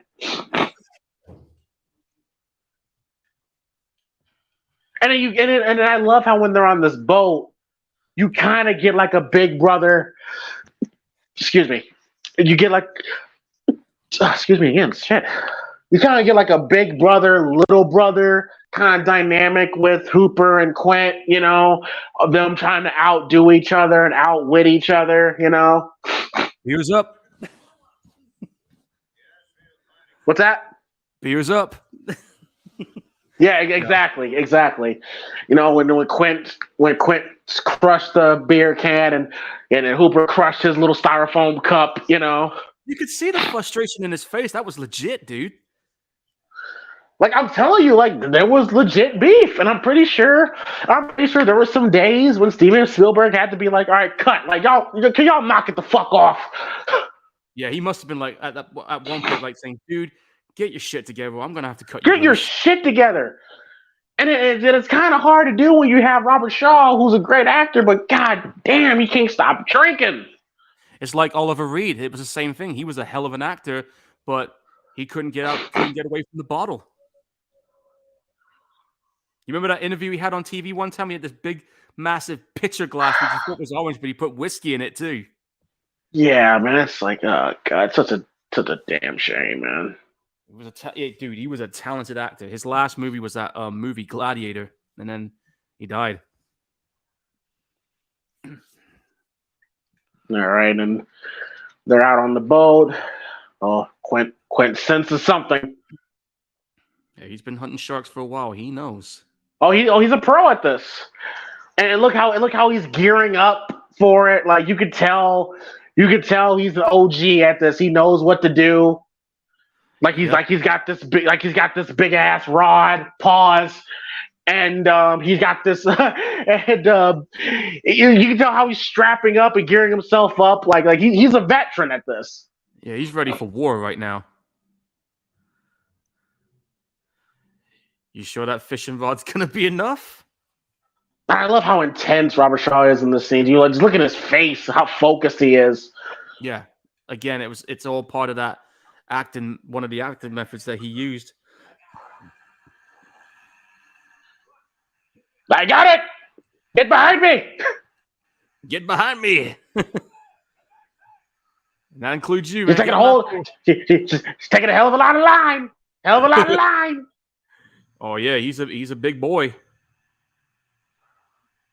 And I love how once they go deep into this adventure, it gets to a point where even Quint, who's the shark guy, it gets to the point where he's like, "Oh shit! I think I bit a little more than I could chew here."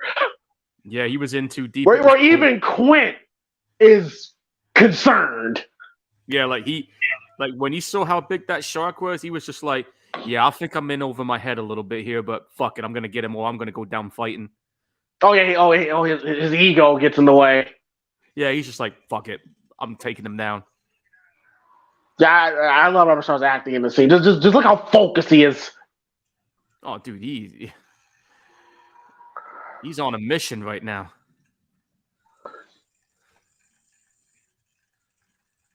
And that's a big ass rod.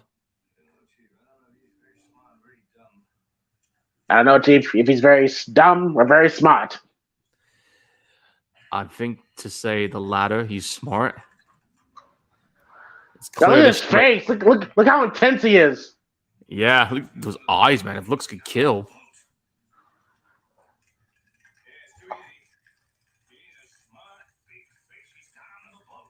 Yep. That's what I thought.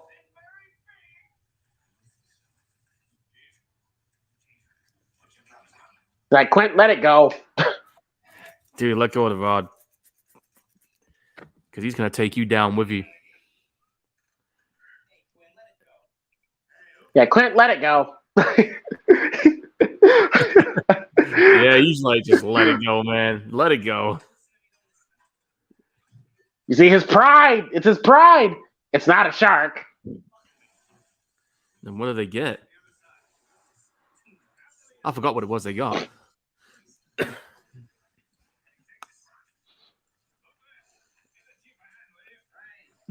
Hopa! Hopa! Dude, I would. Dude, I'm not hanging on the edge of the boat like that, knowing there's a big ass shark. And the thing, they're actually shooting. You're not going to get that nowadays, where you have 3 of your main characters literally out in the ocean. No, I mean, they're not, like out where there's no land or anything, but they're out there. You ain't gonna get that nowadays. No, yeah, again, you can't because of health and safety regulations. Nowadays, Mm-hmm. you can just have like a big, massive stage screen, sound stage. I mean, get a big ass water pool. Well, shit. They wanted to film this film. They wanted to film this in a studio, and then Steven Spielberg was like, "No, I want this on location," and it helps because it feels organic. It was very. But look at Richard Dreyfuss right there. Look at him. Like, that's legit. Like, he fucking couldn't stand him for the longest time. The crazy thing is, though, even though there's animosity there, it actually works great for the scene. It works. That's what makes this movie so great. Like, and again, and Paul, once again, we don't see the shark, but I'm still intrigued. Exactly. I'm invested in this too. Oh, we're about to get the classic scene here. You know how many times I've seen this scene parodied right now? Oh, so many commercials, so many parodies. There was this one parody I remember where you got the bit where the shark comes out, but you had this character. I think the character was called Bungo from a kids' TV series called Rainbow, doing Roy's character where he's throwing the chum in, and it's just fucking stupid, but it's so funny. It was part of a Lucasade advert, if I remember correctly.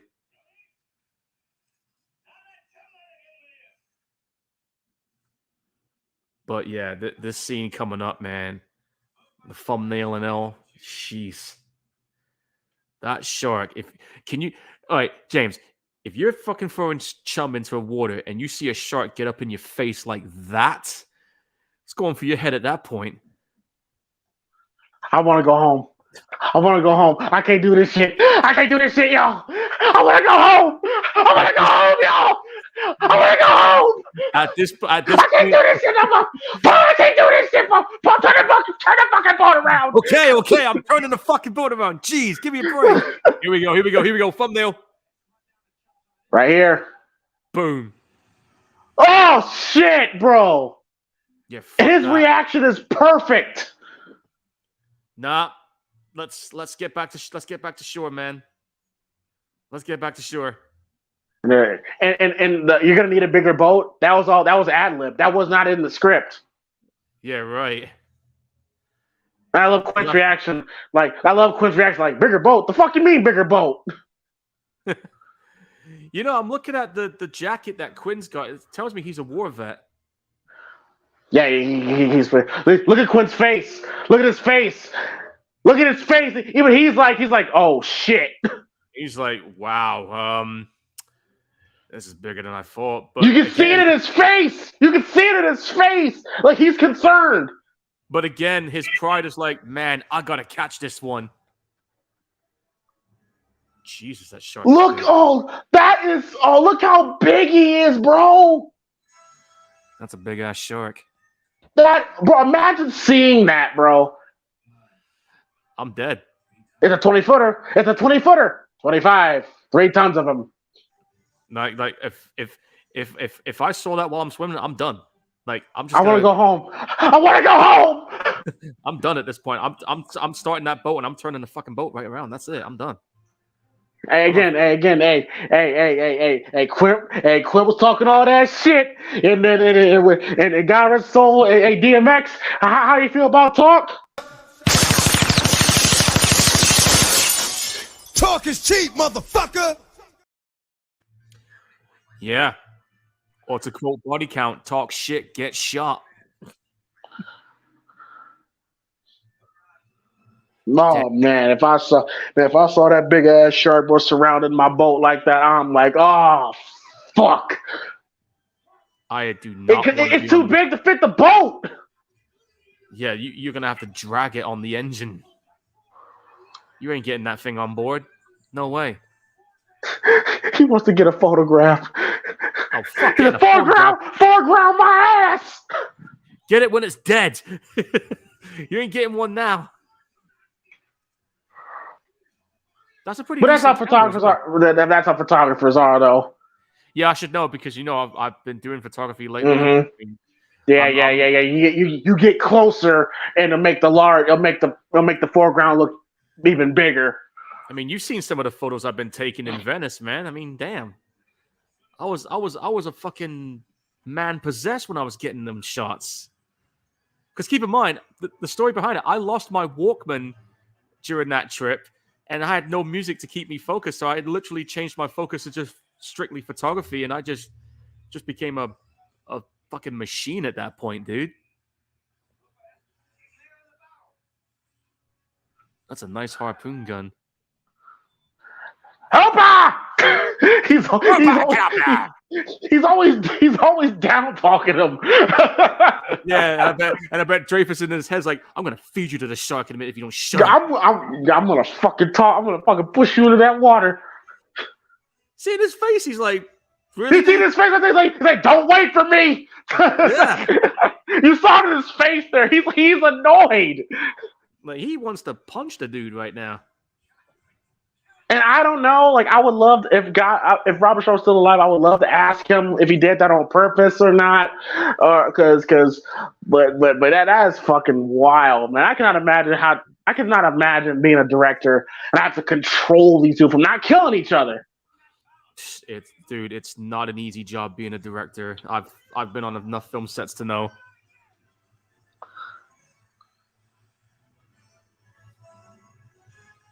Great music score here by John Williams. Oh, the score by John Williams is iconic. Iconic. And if you can believe this, he is going to do his final music score in his upcoming movie.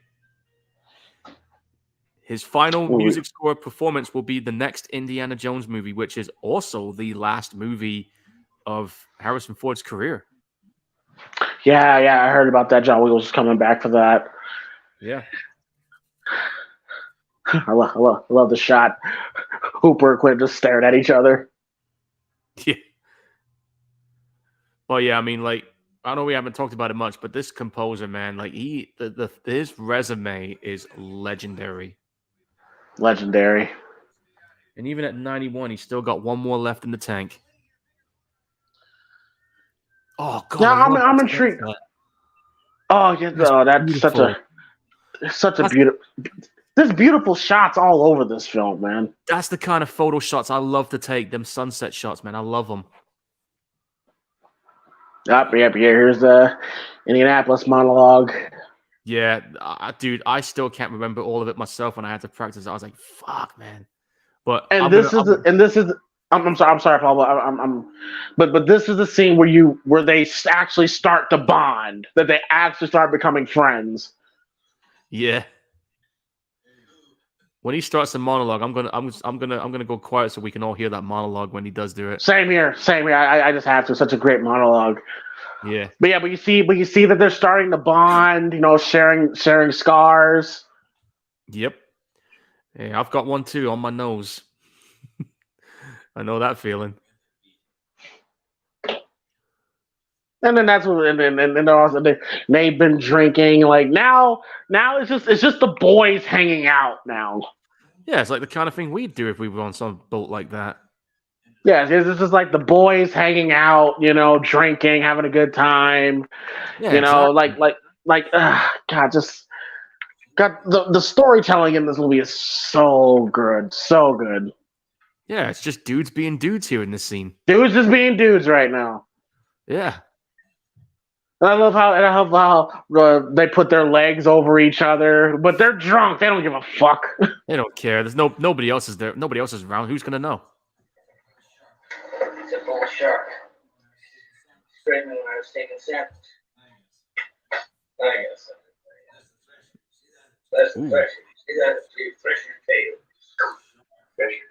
Shark. Brody feels so out of place. He looks at his appendage wound. That's all he has. He's got that little tiny cut right there, and it's just like, yeah, whatever. Don't worry, dude. You'll get some battle scars after this movie. I love this. You see that? You're wearing a sweater. Right here. Mary Ellen Moffat. She broke my heart. And his laugh is great. It's so fucking good. This is such a good scene here, guys. What's that one? What? That one there. And you're on. And I love how Rich Dreyfuss is joking until Quint tells him what it really is, and then like he just stops laughing and he becomes dead serious. Yeah, because this is where the story kicked in about him. That's the USS Indianapolis. Here we go. Let's see how serious he gets. Yeah.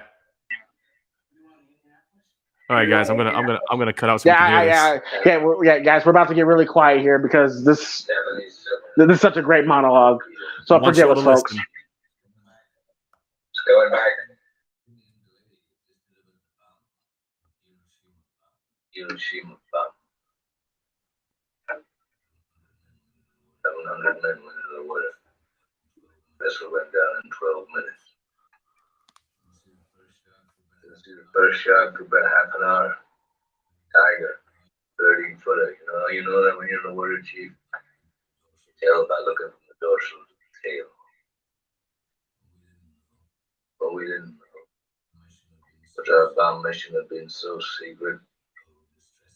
No distressing. And I love how he's taking his time, not speeding through it. He's creating. He's setting up. He's making mental pictures, make you visualize what he's saying. And credits to Dreyfuss in the background. He's selling the intensity of the story just about how he's looking at him. Stanislavski system right there, dude. That's the Stanislavski system. Sometimes the shark go away. This is all part of that process. That shark gets right in you. Right into your eye. A doll's eyes. Lifeless black eyes. A doll's eyes. So good. Until he bites you. Black eyes roll over white.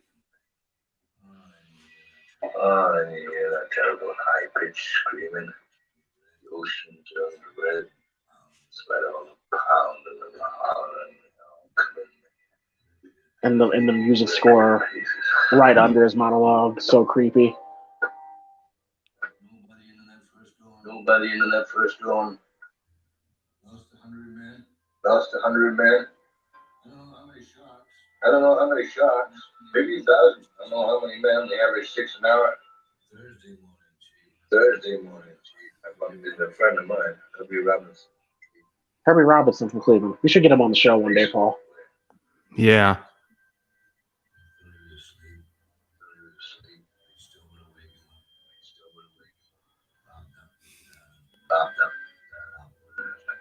Frank Robertson was not nominated for an Oscar for Best Supporting Actor for this. I have to see who else was nominated, but it's a damn shame he was never nominated for this. He should have been. Young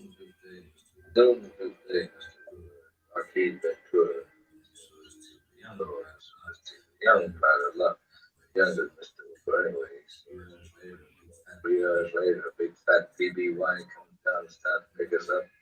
And that was the time I was fighting. My turn.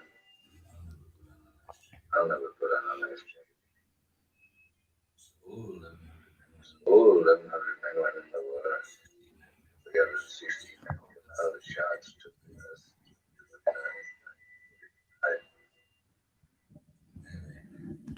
Anyway, delivered the bomb. I love that. Anyway, we delivered the bomb. I'm just gonna say one word for that whole monologue: haunting. So, one of the greatest monologues ever. Yeah, that was really Farewell good. adieu to you, fair Spanish ladies. Can't say that anymore. Nope. Different time here, folks. 1970 was a whole different world. Show me the way to go home. Unfortunately for I'm me and James, we weren't tired around and then. I want to go to bed. I drank a little drink about an hour ago and it gone right to my head. Come on, Paul, sing along, everybody. Let's go. Wherever I may roam, I land or sea or foam, you'll always hear me singing this song. There's Bruce. Show me There he the is. way to go home. Show me the way to go home. I'm tired and I want to go to bed. home. I had a little drink about an hour ago and it's gone right to my head. Oh shit! I love Quinn's reaction. He's the first to hear it. He's like, wait a minute. That shark just busted aside.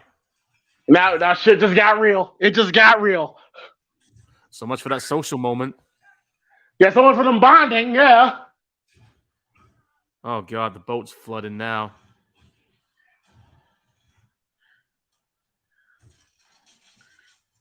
Put that out. Put out the fire, will ya? So calm. You got 3 options there. You want to drown, burn, or become shark food? Oh, great. There goes the lights. That's going to fuck up. And we're about to see the shooting stars here, which, oh my God, so beautiful. So beautiful. And, you know, and Paul, and what makes that USS Indianapolis monologue so great is apparently, I don't know if you know the story about this, but apparently the first time they shot that scene, it was horrible because Shaw was drunk. He was drunk. Like he couldn't do it. And then apparently Steven Spielberg was pissed, right? I don't blame him. And then Robert Shaw, bro, look how beautiful that is, man. All that was good. It looked like a visual effects shot, but it was still good. I don't know if this really was a shooting star No, it's a visual that they effects. found. Okay. Because if you look, it's supposed to be nighttime, right? But basically it's daytime, but they just dimmed the screen down. Yeah. They just lowered the But aperture. no, but what I was saying was, Steven Spielberg was pissed the fuck off, right? Yeah. And Robert Shaw, he felt terrible. He felt bad, so much so that he called Steven Spielberg up himself, asked for his forgiveness, and he said he was sorry. He said he promises that he'll get it right by tomorrow. And they said by tomorrow, by that next day, he sobered up and he gave the monologue, which we just saw, and did it in one take. I don't think I could do that in one take. Remember all that. Well, he did, bro. But he did the fact that he sobered up and did that in one take. That just shows how good he was. Like he did damn near most of this movie intoxicated. Like, yeah. Like he was great in this movie, and he's drunk. All right. EJ's in the chat box. He just said, James, with the Rough Riders reference, you got to start using that during the commentaries. Maybe we will, dude. Gladly. We will. But yeah, I always love that story about how Robert Shaw was felt terrible about his performance and told Steven, like, hey, I'll get what's that? I was just said, yeah. I was just like, I mean, if I fucked up like that, I'd be. Oh fuck! Oh shit! Whoa, whoa, whoa, whoa, whoa! That shark is not in a good mood, bro. And the shark still looks good. It still looks good, even for 1975. It looks real. Damn right it does. Oh, said we're gonna make a phone call. Yep, and now Quint's ego is about to get in the way. Yeah, because he doesn't want to quit. He doesn't want to quit. Right, seriously? I'm knocking you out for that. Excuse me, Chief. That's great! That's just great! Now we got one over here! You're certifiable, Queen, you know I'm wrapping that baseball bat around his face. I love it. I love it. I love it. He's basically saying you're crazy. You're crazy. Because like, yeah, whatever. I can't believe he trashed the radio. Yeah, because his ego's setting in. Like he doesn't want to. He doesn't want to admit that he's lost. He doesn't want to admit that this is too much for him. Dude, you got his pride. His pride. You got a 25-foot shark. Your boat ain't ready for this.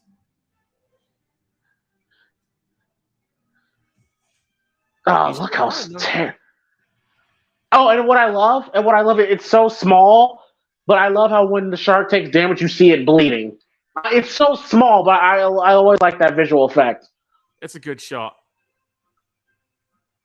It is a nice shot. I will admit that. And once again, Steven Spielberg being smart, like without seeing the shark, but we know where the shark is with the barrels. Yeah, because like you said, Bruce was being a bitch and didn't want to run properly, so he fought outside the box. And to his credit, it worked very well.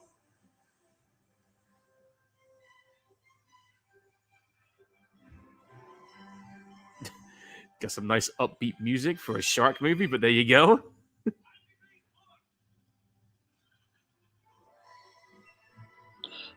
Five degrees port. Hold it steady. Hold your course. Richard. Hold your course, Hooper. Quint here is a true sea dog, man. He's an absolute sea dog. 5 degrees port now. Yeah, man.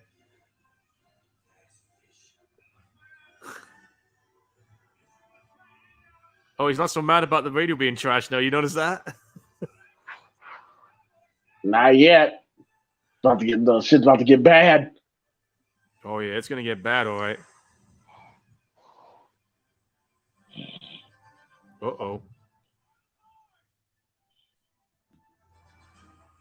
Don't miss. Nice bloodshot. Oh. He just hit the camera, man. R.I.P. to him. R.I.P. Stu. Oh, he shot this third act. Yeah, this third act is so good. Very suspenseful, too. See, look at Quint's face. Like he's like incredible. Like you can tell in his face that he's keeping a tough exterior, but he's getting nervous. He's getting nervous right now. Dude, you're in over your head right now. It's time to call it quits. He's in over his head. His ego won't let him accept defeat. Hey, we've all been there.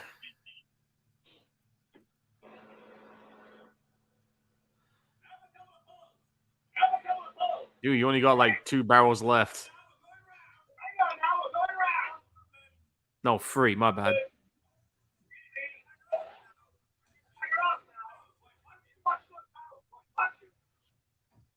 You sure you want to grab those barrels? It might be a trap, dude. Nah, I'm not reaching out for them. I ain't reaching out for that. Hell no. No, I'll lose an arm. Just ask that doctor on Deep Blue Sea. Remember that shit? He's like, hey, we did it, buddy. Blah, I'll eat your arm. Oh shit! Oh, rope burn. That's not gonna do your ass any favors.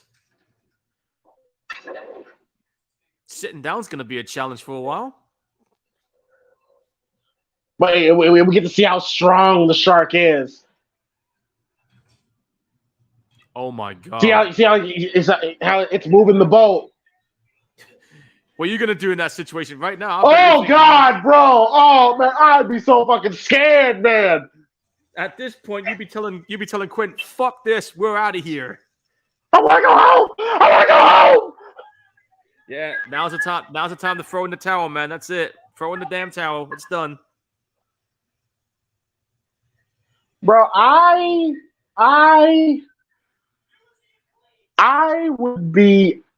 would want Quint on my side, but at the same time, I would feel so unsafe with him. Yeah, he's a double-edged sword. Like I would feel safe but unsafe at the same time because he knows what he's doing, he knows what to do, but I'd be so scared. Dude, that shark, man, is. It looks great. It looks great. Yeah. I don't understand why people shit on it, but it still looks good. I mean, granted, there's some scenes, there's some moments where it does look fake, but I don't care because I'm invested in the story. You know why people bitch about it? Because they say there's not enough CG enhancements on him. You can kiss the blackest part of my ass with that. Like at least the shit looks real. Yeah, I mean, you remember the re-released version where they kind of made a little minor enhancements to him? Oh yeah, I mean it's beautiful, but you really know it's like it's beautiful, but that's when you really see the shark, like shark, up the salt water, up, so go and get the engine. Oh no! Yo, nice machete. I don't think even Jason can handle this motherfucker. I don't know about that. Jason's pretty much indestructible. He ain't beating a shark, Paul. Dude, even if he was eating eaten by a shark, he'd still cut his way out. Shit, you're probably right. He don't care.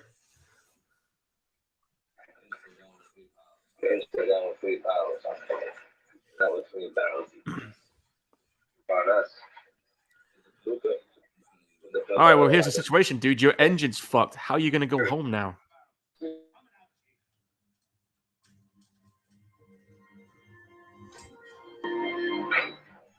Yeah, there's the theme. There's the theme again.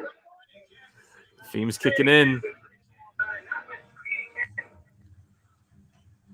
And he's carrying 3 barrels now. That's so good how they did that. And he's gone. I love how the music stops when he goes under. So good. It's great. And they feel isolated. Like you believe that it's just them out there. And I always say like the water in the ocean has always scared the hell out of me. Stuff like this scares the hell out of me. Hey, dude, I've been on the ocean. I know that feeling pretty well. You see right there, he said, "You see right there, he said, have you seen anything like this before?" And Quinn just went, "No." Like he knows he's fucked. He knows he's fucked. Yeah. Oh my God, that's a big. Oh my God! Look how huge he is. Oh. What the hell has that shark been eating?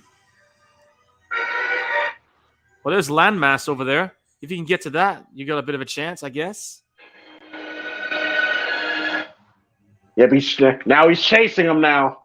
Yeah, because he knows he can't get him if he's on land.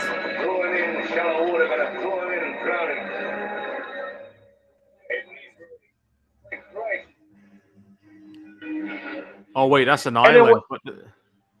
I've always kind of felt like with Quint's death that's coming up, for some reason it felt personal to me. Like the shark wanted to kill him. I think that shark knew who he was in a way. No, I doubt it. Cause sharks don't think like that. But how it was filmed that made you think that. Yep. Now the engine started to blow over. That's not good. Yeah, because he's pushing it too hard. Oh, they're at it again. Here we go.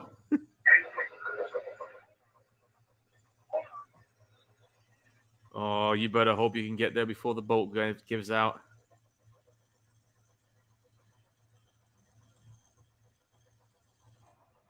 Oh, shit. There we go.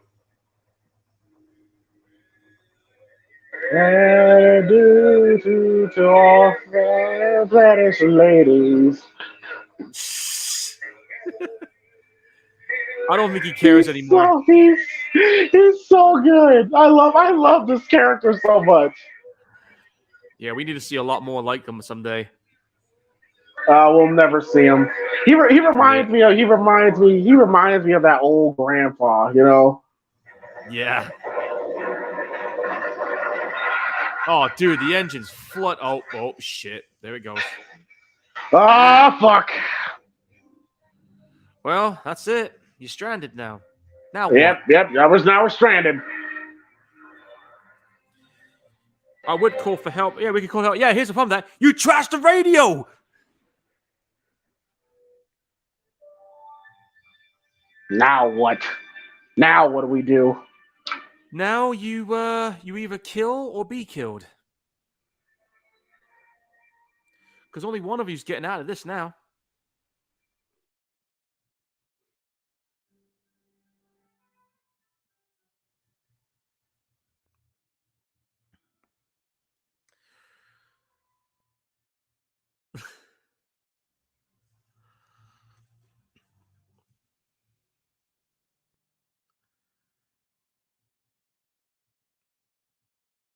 Oh, he's got something planned. And your boat's sinking. Even worse. No, he planned on dying with the ship. That's what most. Notice he got his military. Notice I put his military uniform on. Yep. And it's always that weird thing about people with boats, like the captain's always going to go down.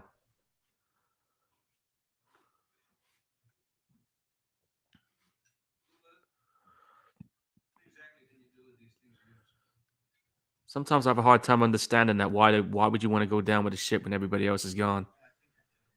Well, I think I can pump 20 cc's of stripping nitrate into him if I can get closer. Get this little needle through his skin? No, I can't do that.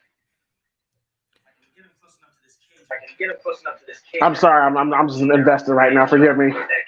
No, you're good. You're good. Yeah, now they're orchestrating the cage for Hooper to get in to tranquilize the shark. And this is a very pivotal moment because now Quint is he's going to Hooper for ideas. Where before Quint was like, no, it's me, it's my ideas, all that stuff. Now he's trusting. Now he's trusting. I won't say trusting, but he's now letting Hooper be like, okay, what's your idea? Well, yeah, he's listening to him for a change.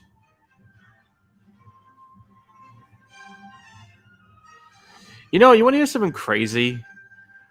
I've always wanted to try the whole shark cage thing out. Nah, I'm good. I don't want to be anywhere near a shark. No, it's like you only live once. You might as well put it on your bucket list. I know I would. That's cool, but this movie right here, this scene we're about to see, was the reason why. Yeah, I'm good. I ain't going near no fucking shark.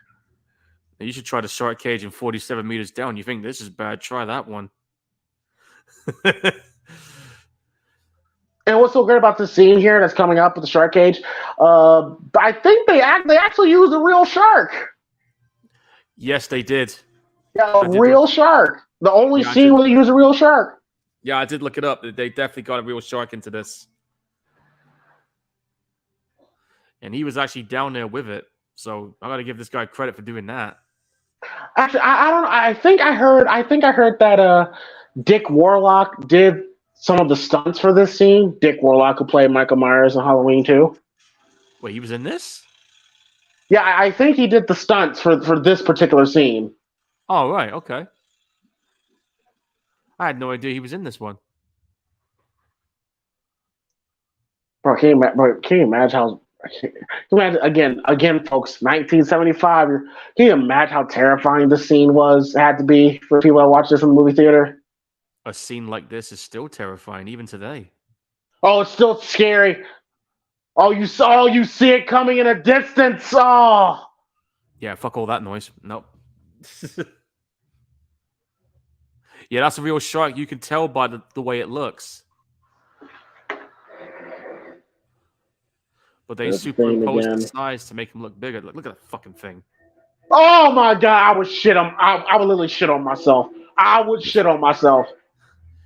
Good luck, because it's going to be stuck in that diver suit for a while. Yeah, well, yeah, so be it. Good luck explaining that one to the instructor. Yeah, if I saw that shit up close, bro, I would. Once again, I want to go home. Yeah, as soon as you see the shark, you'd be like, "Oh shit!"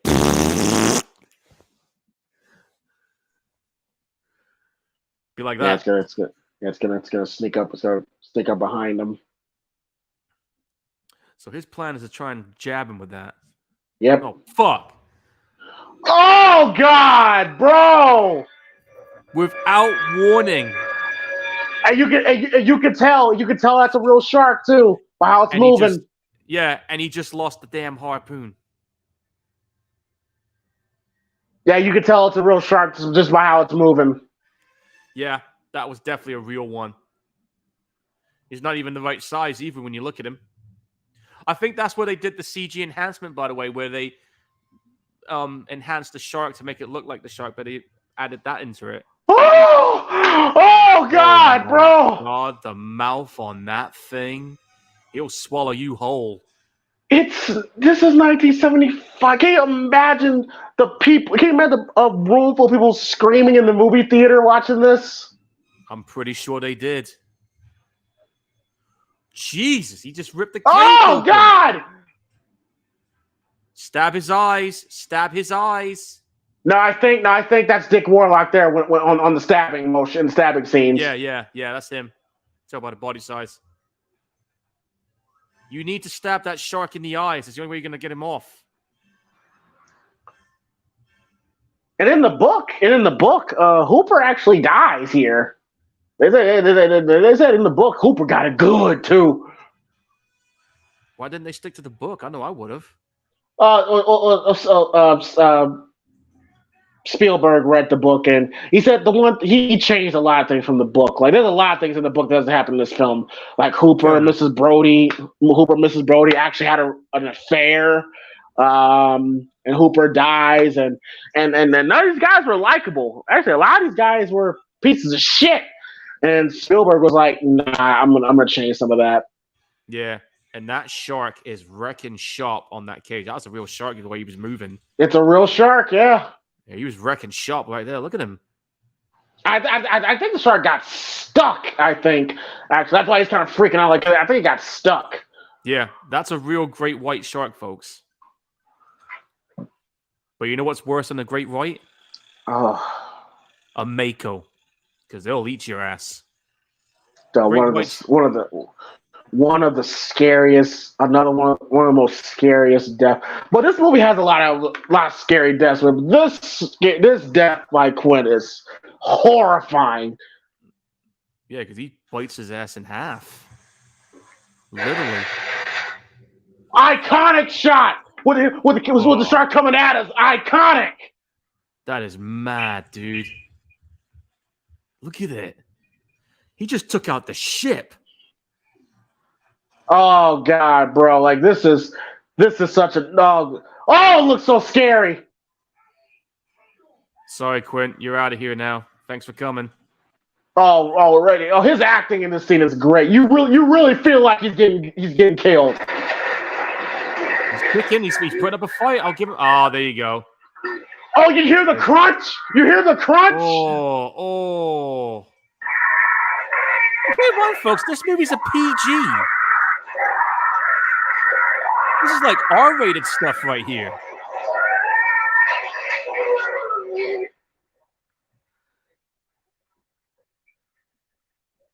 I guarantee you some people left the cinema during that. Oh man, you just know that is horrifying, bro. And imagine this. Imagine being Brody. You are by yourself. You don't know where the hell Hooper is. You just and that happens, bro. Oh my god. Yeah, that's it. Game over. I just saw intestines in his teeth. Did you see that?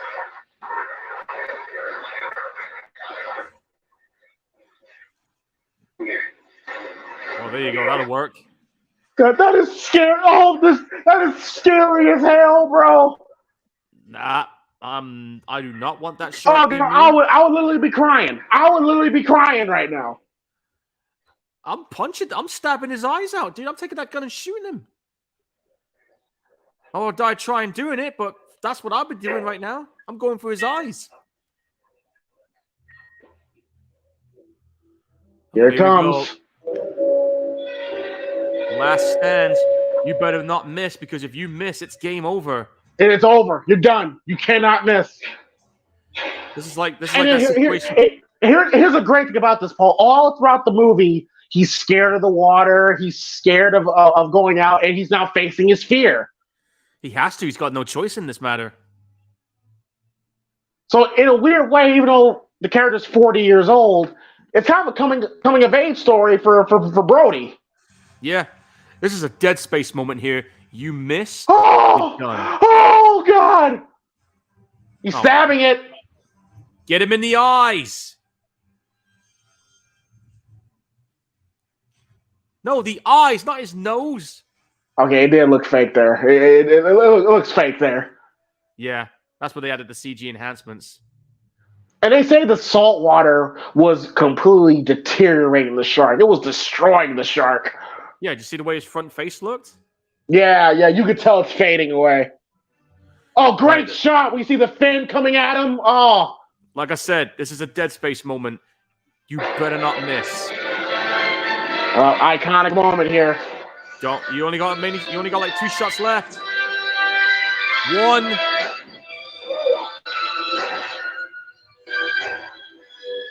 Smile, you son of a. There you go. Ball game. Got him. Kaboom, bitch. Fuck yeah. He's fish food now. Look at that. Half his head is, most of his head is gone. Hey, Paul, you like sushi? Yeah, why not? Don't mind if I do. Yeah, let's have some sushi, everybody. Me, you, and everybody here in the chat. Sushi's in. Beer's up. Let's go. Love the red.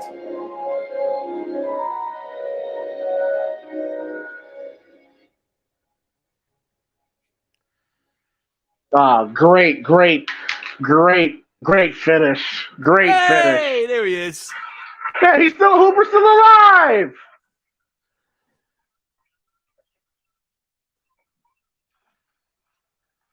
There you go.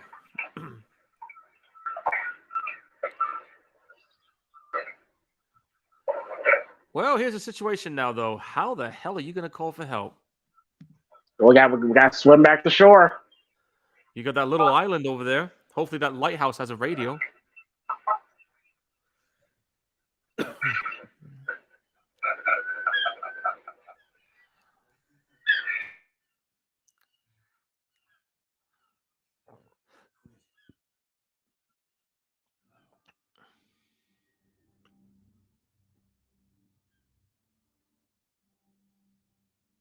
Yep.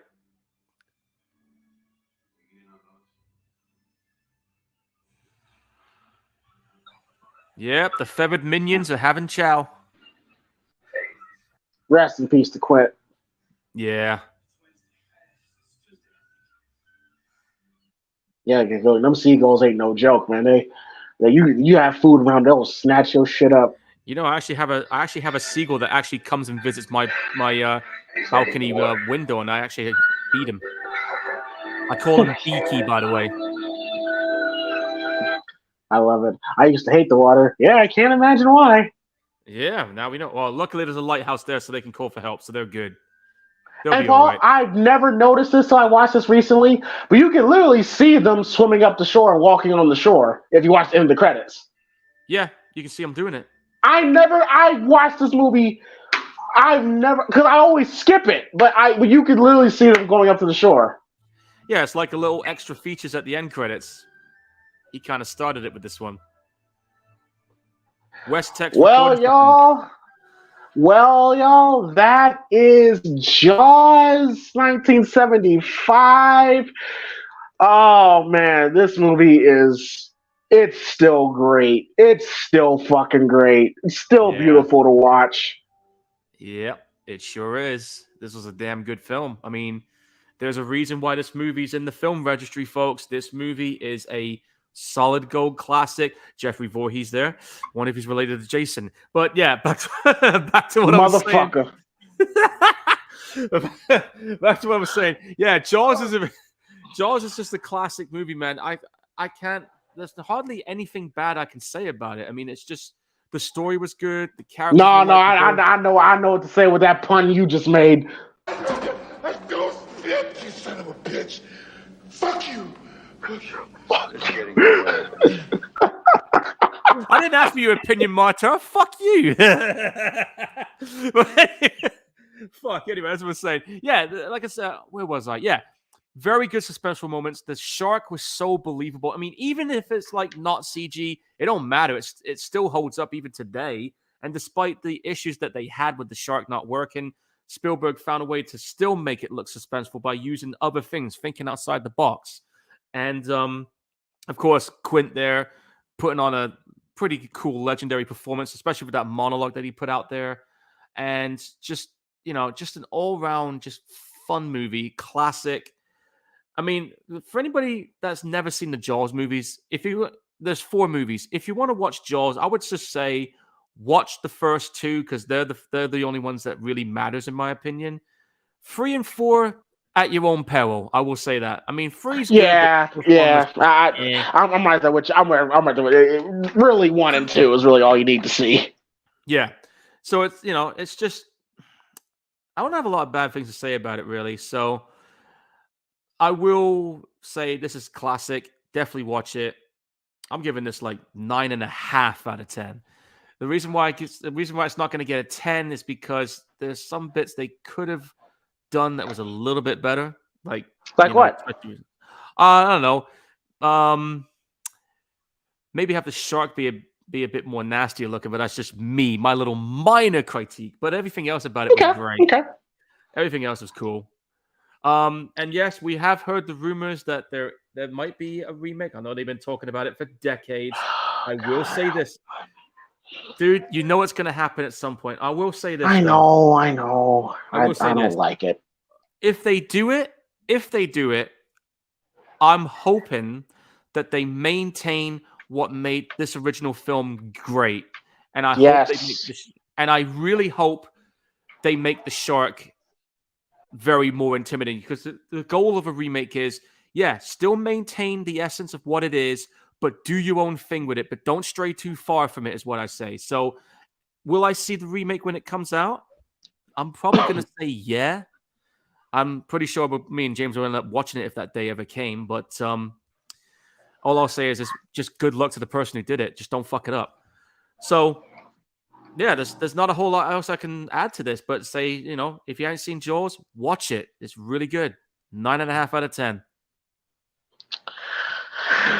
Well, for me, and to kind of piggyback off your remake thing, like I said earlier in the film, I know what they're going to do. The focus is going to be about the shark. And they're going to completely go away with that's not what makes Jaws.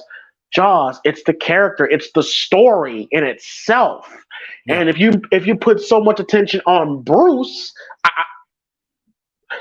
Steven Spielberg named the shark Bruce. That's why we're calling him Bruce, because he named the Bruce. Yeah. But if you put all the attention on Bruce or Josh, or however you may call him, I feel like you're taking away from, again, what made Jaws special. And it's not about the shark per se, it's about the people, and I fear that's what they're going to do, which I get it. I get it. People want to see the shark eat motherfuckers up. I completely understand it. Yeah. It's just not what I believe is the right choice. I hope they don't make us remake, because we've got a million other shark films which you can consider remakes. But This is as true. far as Jaws go, like I said, when I first saw this film, I did not like it. I didn't understand what the hype was about. I remember watching a special on Bravo, like 100 of the scariest movies of all time, and Jaws was number one. It beat out Halloween. And I can see at why the you were mad. well, it beat out Halloween. It beat out Yeah. Exorcist, all that stuff. And I'm like, I watch Jaws. I'm like, I don't see it. But now that I'm older and I'm more mature in my line of thinking when it comes to movies. Yeah. I totally get it. I totally get it. Like I said, if I watched this in 1975, if I was 28 years old in 1975 watching this film, I would say, yeah, this movie would scare the living hell out of me. Like I wouldn't go near water. Like you said earlier, Paul, kids were scared to take baths because they thought the shark was going to come and get them. Yeah, I mean, it was like that for a lot of people, folks. I mean, it got everybody. Yeah, people didn't go to the beach for years because of this film. My mum wouldn't even go near the fucking seawater after she saw this movie when she was a kid. God, people were scared to take shits in toilets because they thought the Jaws was going to snatch them up. But Wipe his ass clean off. Yeah, that'd be something. I just thought of a SpongeBob, the Alaskan bullworm bit a dude's ass off. Yeah, the Alaskan bullworm, and we know that was a reference to Tremors, man. Well, actually, SpongeBob actually did a Jaws-inspired episode when they tried to catch a big-ass clam. Yeah, and you remember that? And you remember the second SpongeBob movie? All of a sudden, they were referencing Mad Max like right off the gate, and I was just like, "Yo, this is cool." Yes, indeed, yes, indeed.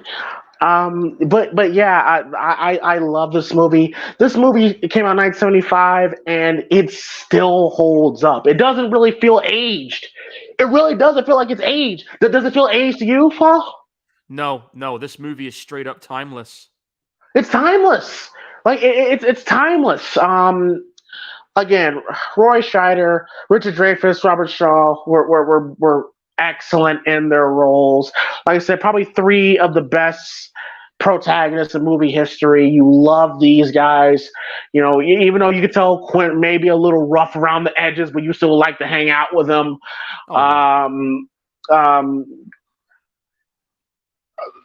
This is Brody, his son, the asshole mayor. Everybody played their part beautifully. And credit to Steven Spielberg, man, for how he filmed the shark under the circumstances they were in, and it was 10 times better.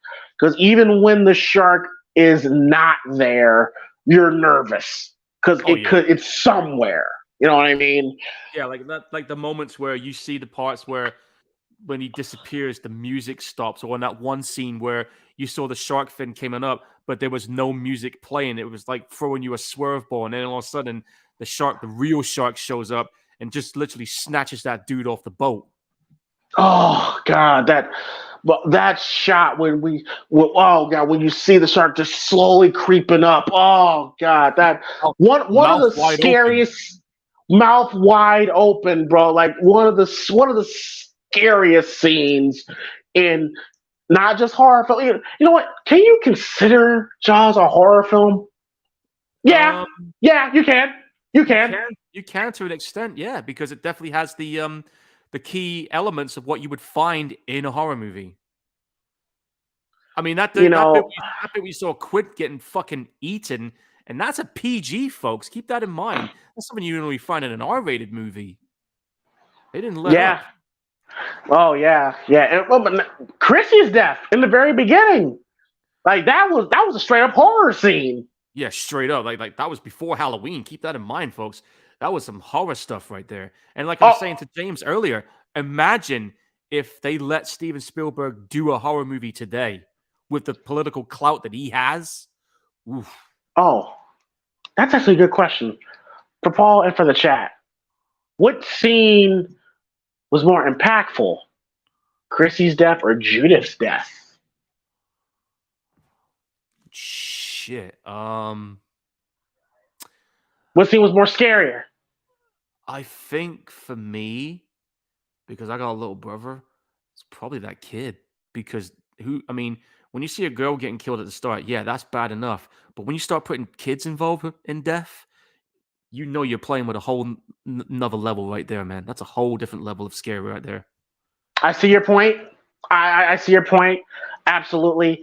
I kind of want to, and y'all know how much I love Halloween. Yeah. I kind of want to lean towards Chrissy's because again, think about that. 1 minute you're kind of flirting with this boy at a beach party. You know, you go skinny dipping and you plan on making life with your pussy, and then Yeah. and then it's dark. It is dark. You're out skinny dipping. You're just waiting on this boy to come up, and all of a sudden, a fucking shark is just tugging away at you, and he's Yeah. dragging you down to the fucking ocean in the Right. dark, and nobody out there to help you. Yeah, like legit fear. That is horrifying to think about. That's very legit fear right there, you know? Like like the fact you saw her freaking out. She was legit like praying to God at one point, and I'm just you heard me at the start. I was just like, he ain't gonna help you in this one, man. You're done. No, no. So I kind of want to give the edge to Jaws, just the mentality. Yeah, seeing a little kid, 1 minute you're like Judith, Judith, is trying to make life with a pussy, and like Yeah. I can't stop referencing Your pussy shall perish. Yeah. oh, she perished, that's for sure. Oh yeah, she perished, boy. But yeah, but yeah, the thought of yeah, you're having sex with your boyfriend, and then he finishes after 30 seconds, and then all of a sudden you see your little brother stab you with a butcher knife. That is scary. That Yeah, is like scary. I remember when I first saw that, I was like thinking, man, damn man, that is some fucking that has It's got to freak freaky. some people out. Yeah. It's freaky. Yeah. That has got to freak people, Um, especially people with kids. but chat, yeah, that's definitely a conversation to put in the comment section. Like, which death you felt was more scarier, Chrissy's or Judith's? Come on, Philip and EJ, what you got to say? But as far as this movie, again, if you haven't watched this film, I would definitely check this out for sure. Steven Spielberg, I will still say it's his best film. To me, it's his best film. Yes, like he is the GOAT. I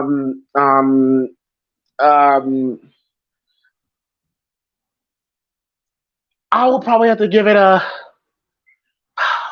Well, I give it 9.5. So Do I put in that elite 10 out of 10?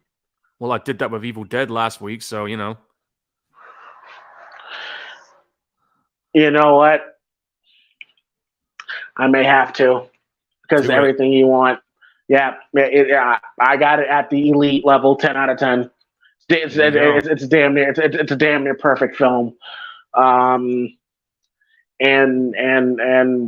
this is definitely one of the greatest films of all time, not just in horror, but just in movie history.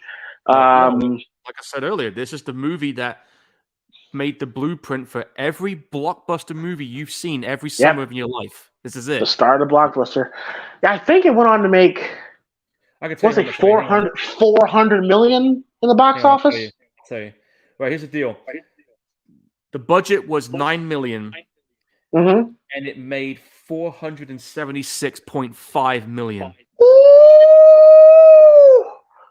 So there you go.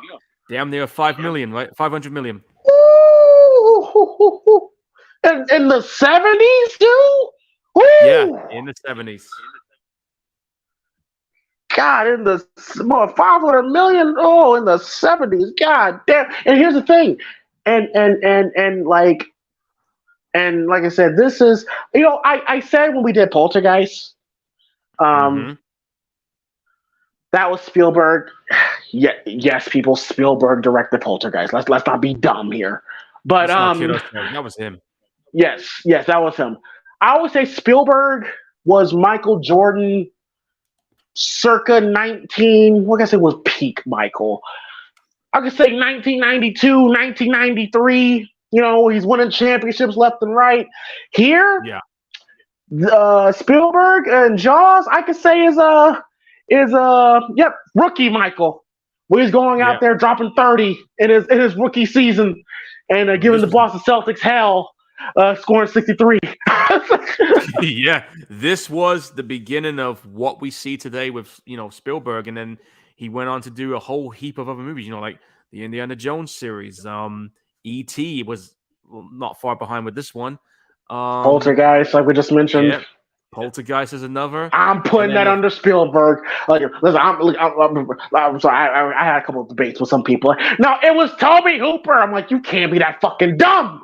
But I'm sorry. Go ahead, Paul. But yeah, in films like Schindler's List and Jurassic Park, which, if I remember correctly, Jurassic Park was probably the first Spielberg movie that went on to make $1 billion. And that was 30 years ago. I mean, come on. I mean, Spielberg doesn't really have to work ever again. No, but he could have retired. He could have retired. He could have retired 20, 25 years ago. He could have, but he kept doing it because he loves making movies. He loves it. Was that? Yeah. Bro, and I think, if I remember correctly, I think at one point Spielberg, George Lucas, and Francis Ford Coppola. No, George Lucas, with Star Wars, Francis Ford with Godfather. I believe they were roommates at one point. They were roommates. That is true. Think about that, folks. You got George Lucas, Steven Spielberg, and Francis Ford Coppola as roommates together. Can you imagine? Can you imagine just a young Spielberg, Coppola, and Lucas in one place at one time working on scripts and thinking of stories and all this? Holy fuck, this could be a fly on the wall in that apartment. Yeah, I would have loved to hear that conversation. For sure. And at the same time, because 1975, Godfather 2, Godfather 1 wasn't too long before. Godfather 1 came out in Godfather came out in 1972. The second one came out in 74, and then the third one came out in 1990. And when did the first Star Wars come out? 74? 75? I think it was 77. Let me check. Hang on. Let me look that up. Star Wars. Come here, you. The very first one. That's what I'm looking up right now. Star Wars: A New Hope. Hang on a minute. My Wikipedia's being a douche. All right, that is crazy to think about, bro. Here you go. 1977. 1977. Think about that, folks. You got these three working on these projects right Think about here. this too. Listen to this. When Star Wars came out, the first one, the budget was $11 million, right? And it went on to make $775 million. Well, I'm pretty sure George Lucas saw. Now, Francis and George and fucking Steven. I'm pretty sure they're all cool, great friends, but there was some competitiveness, right? Oh, yeah, definitely. There was some competitiveness. I'm pretty sure George Lucas looked at Jaws and like, no, fuck that. I'm gonna top that. Of course, there's a bunch of films that Lucas did that was outside of Star Wars. One of them is my personal favorite, and I don't give a fuck what people say to me about it, and that's Howard the Duck. He produced it. I don't care. I liked it. I got it on Blu-ray. I'm so tempted to put that on a watch list one day, because we need to watch that someday. We have to, because it's so damn good. I want to do it, man. I want to do it. But yeah, I just looked that up the other day and found out those three were roommates at one point, and I'm just like, yo, that's like having three number one draft picks, like That's in mega. one. That's mega brains right there. Mega brains. That's like watching fucking. Imagine watching, the dream team of 1992 just practicing every day against each other, and oh god, You again, know. what I would love to be a fly on the wall. You know what? You know what I See, thought would have been. I'll tell you what I thought would what's have been that? crazy. Imagine it'll never happen, but imagine this. What if one day all three of them worked together on one film? That would have been crazy if they did That that. would It be won't happen. crazy. That would be crazy. But I don't think is Francis Ford Coppola. Is he still alive? Yes, he is, and he's in his 80s now. I know that he produced the first two Jeepers Creepers, by the way. Yeah, let's not talk about that. But yeah, that would be interesting. Oh man, I don't know what that, especially at their ages. Like I'm pretty Yeah. sure, I'm pretty sure they'll be likely to be snippy at one, especially now that especially now that they've made a little money now. Made a little money? Are you kidding me? Do you know what their net Yeah, worth yeah. is? I'm just saying. They've made a couple dollars, in their field. I'm gonna look up their net worths right now. Hang on. I'm gonna start with Yeah, George yeah, yeah, Lucas. yeah. They're doing all right out here. Okay, here we go. George Lucas's net worth is $5 billion. Okay, all right. That's George Lucas.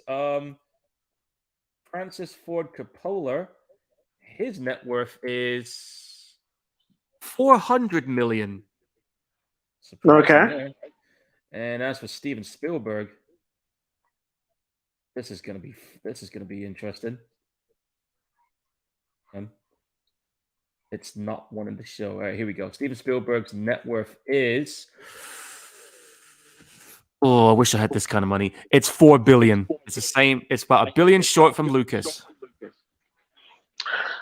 Yeah, so they're not broke. They're they're, No, they're, they're, they're not broke. They're doing okay. They're doing okay out here. they got enough Um, money to live about 10 or 20 lifetimes. yeah. They're not going to starve, anytime soon. No. They're not going to go hungry anytime soon, man. But that must be crazy, man. To go from that to up and coming filmmakers to billionaires. Fuck, man. Multi-billionaires. Hey, that's why. Hey, that's why. Again, hey, never give up on your dream, man. Never give up on I'm your not. dream, man. I'm definitely not. Hey, Steven Spielberg, man. Yeah. He went up to the film crew, and he said, if y'all want me to do Jaws, man, you gotta let me have control. And then they were like, yo, what this young fuck come over here demanding like shit like that? And it worked out, and look where he's at now. Yeah, they must have Um, saw that and just thought, damn, he really does know his shit. yeah, man, yeah.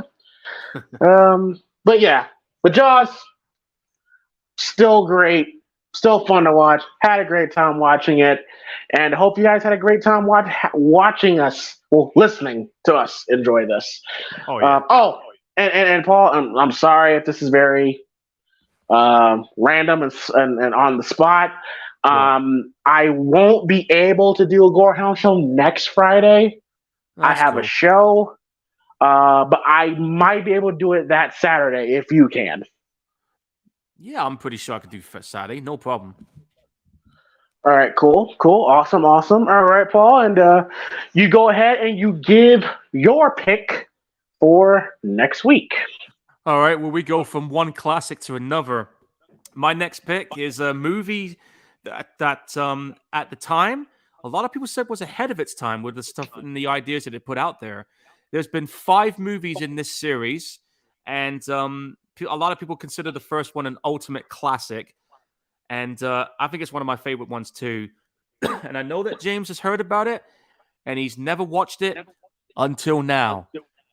So my next pick, ladies and gentlemen, is going to be Phantasm.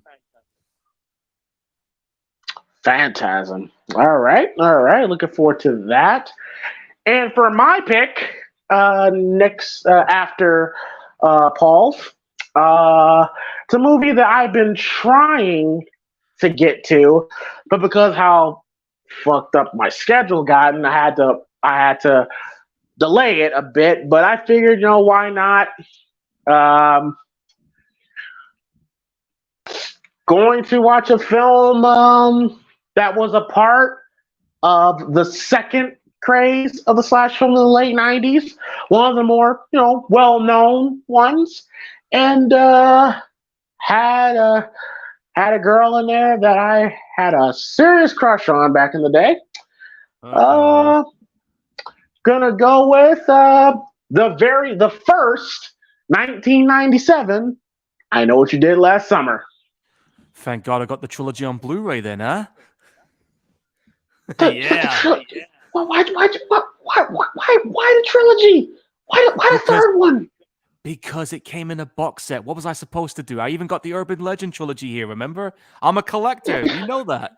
Yeah, I know what you could do. Look, wherever you run out of toilet paper, use it to wipe your ass. Oh, you know what? Never mind. Guys, if you know me well enough, James will tell you, I'll watch anything.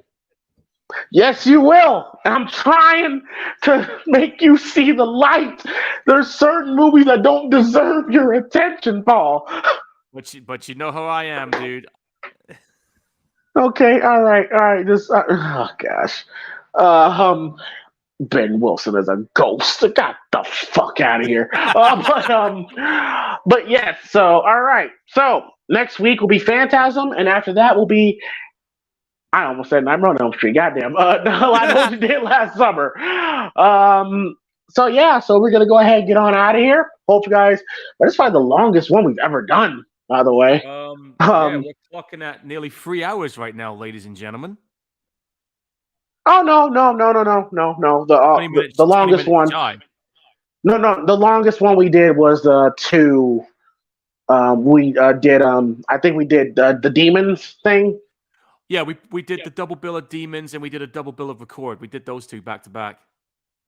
That and Texas Chainsaw Massacre, the first one and the new one. Yeah. Sometimes, folks, we'll end up doing double bills. It all depends on their running times. Yeah, for sure. Demons was a fun one. I never saw Demons, and I enjoyed both films. I enjoyed the first one more, but both films were fun. Oh yeah, definite. You can check that episode out on here as well, folks. Yes. All the Gorehound episodes are on the playlist from 1 through 57. We're on the road to 100. So we're getting there. Just gotta keep grinding. But yeah, hopefully you guys enjoyed episode 57 of the Primetime Gorehounds of Jaws. Paul, go ahead and tell them where they can find you. Well, right now you can find me on Twitch. I am currently playing the shit out of Dead Island 2. I absolutely fucking love this game. James, you've seen some of the clips of me playing it, so you know what it's like. Yeah, it looks fun. Yeah, I mean, 10 years, totally worth the wait. I'm about a third of the way of finishing it, believe it or not. But yeah, you can find me on Twitch, Gorehound1983. I'm going to try and finish off Dead Island 2 maybe tomorrow. And then after that, because I know it's coming out on Xbox Pass, I'm going to check out that Redfall game, which is free. So expect more of that. All right. And of course, you can find me on this channel and, of course, the Primetime podcast, which is my main channel, where you see all my wrestling vids and all of that stuff. Oh, and real quick, Paul, what were your thoughts on Evil Dead Rise? Fucking loved it. I really enjoyed that film. I had so much fun watching it. I took my mum to go see it. And just like you, man, we had a full house in the cinema during the show that we were at. What I loved about it was I just loved how good the story was. I loved how creepy and suspenseful this one was. I mean, the actress who played the possessed person, I think her name was Aaliyah Sutherland, she did a really good job as the Deadite. And I gotta admit also, the music score was good. I love that opening title. You know that bit when you see her coming out of the water, and then you got the words coming out over the mountains, and it just eclipsed the sun. I just thought that was really gnarly. But all in all, man, I really had a blast watching it. I mean, I'm looking forward to doing a watch along of that, maybe a review. But it was fun. I actually like. Oh, another thing as well. There was one scene where I think it was the cheese grater scene. I saw two people get up and leave. They never came back. Oh, and here's something else you might not know too. You know that bit when you heard the audio recordings when that person was playing it, and you heard somebody go, "It's called the Book of the Dead for a reason," you know? That was Bruce Campbell. Of course. Yeah. And, they mentioned 3 books. So think about it. You had one book, that was the Bruce Campbell story arc. The second book was the 2013 one. And then you had this one, which, had fucking teeth on it. Well, it makes you wonder that there are other multiple books all around the world. It makes you wonder. I do know they said they're planning on making more, and hopefully we don't have to wait another 10 years. I'm looking at you, Dead Island 2, by the way. Yes, indeed. Yes, indeed. Sounds like some good shit. Yeah. But yeah, so yeah, don't forget check out my thoughts on Evil Dead as well on this channel. And we're gonna go ahead and get on out of here, y'all. So again, hope you guys enjoy episode 57 of the Primetime Gorehounds. And Jaws is fucking awesome. And then for any cute white women that plan on hooking up with boys and fucking boys in the ocean at 9 o'clock at night, understand this, folks. Oh, no. Your pussy! Hey, bring the camera, son. Bring the camera. All the young girls who want to make life with pussy, your pussy will perish with you in hell. May your pussy perish with you. May your sweet pussy, big pussy, and bad pussy perish. Oh, Jesus, tap dancing fucking Christ. I'm never going to fucking hear the end of that now, am I? Have a good weekend, y'all. Peace. We're out of here. See you.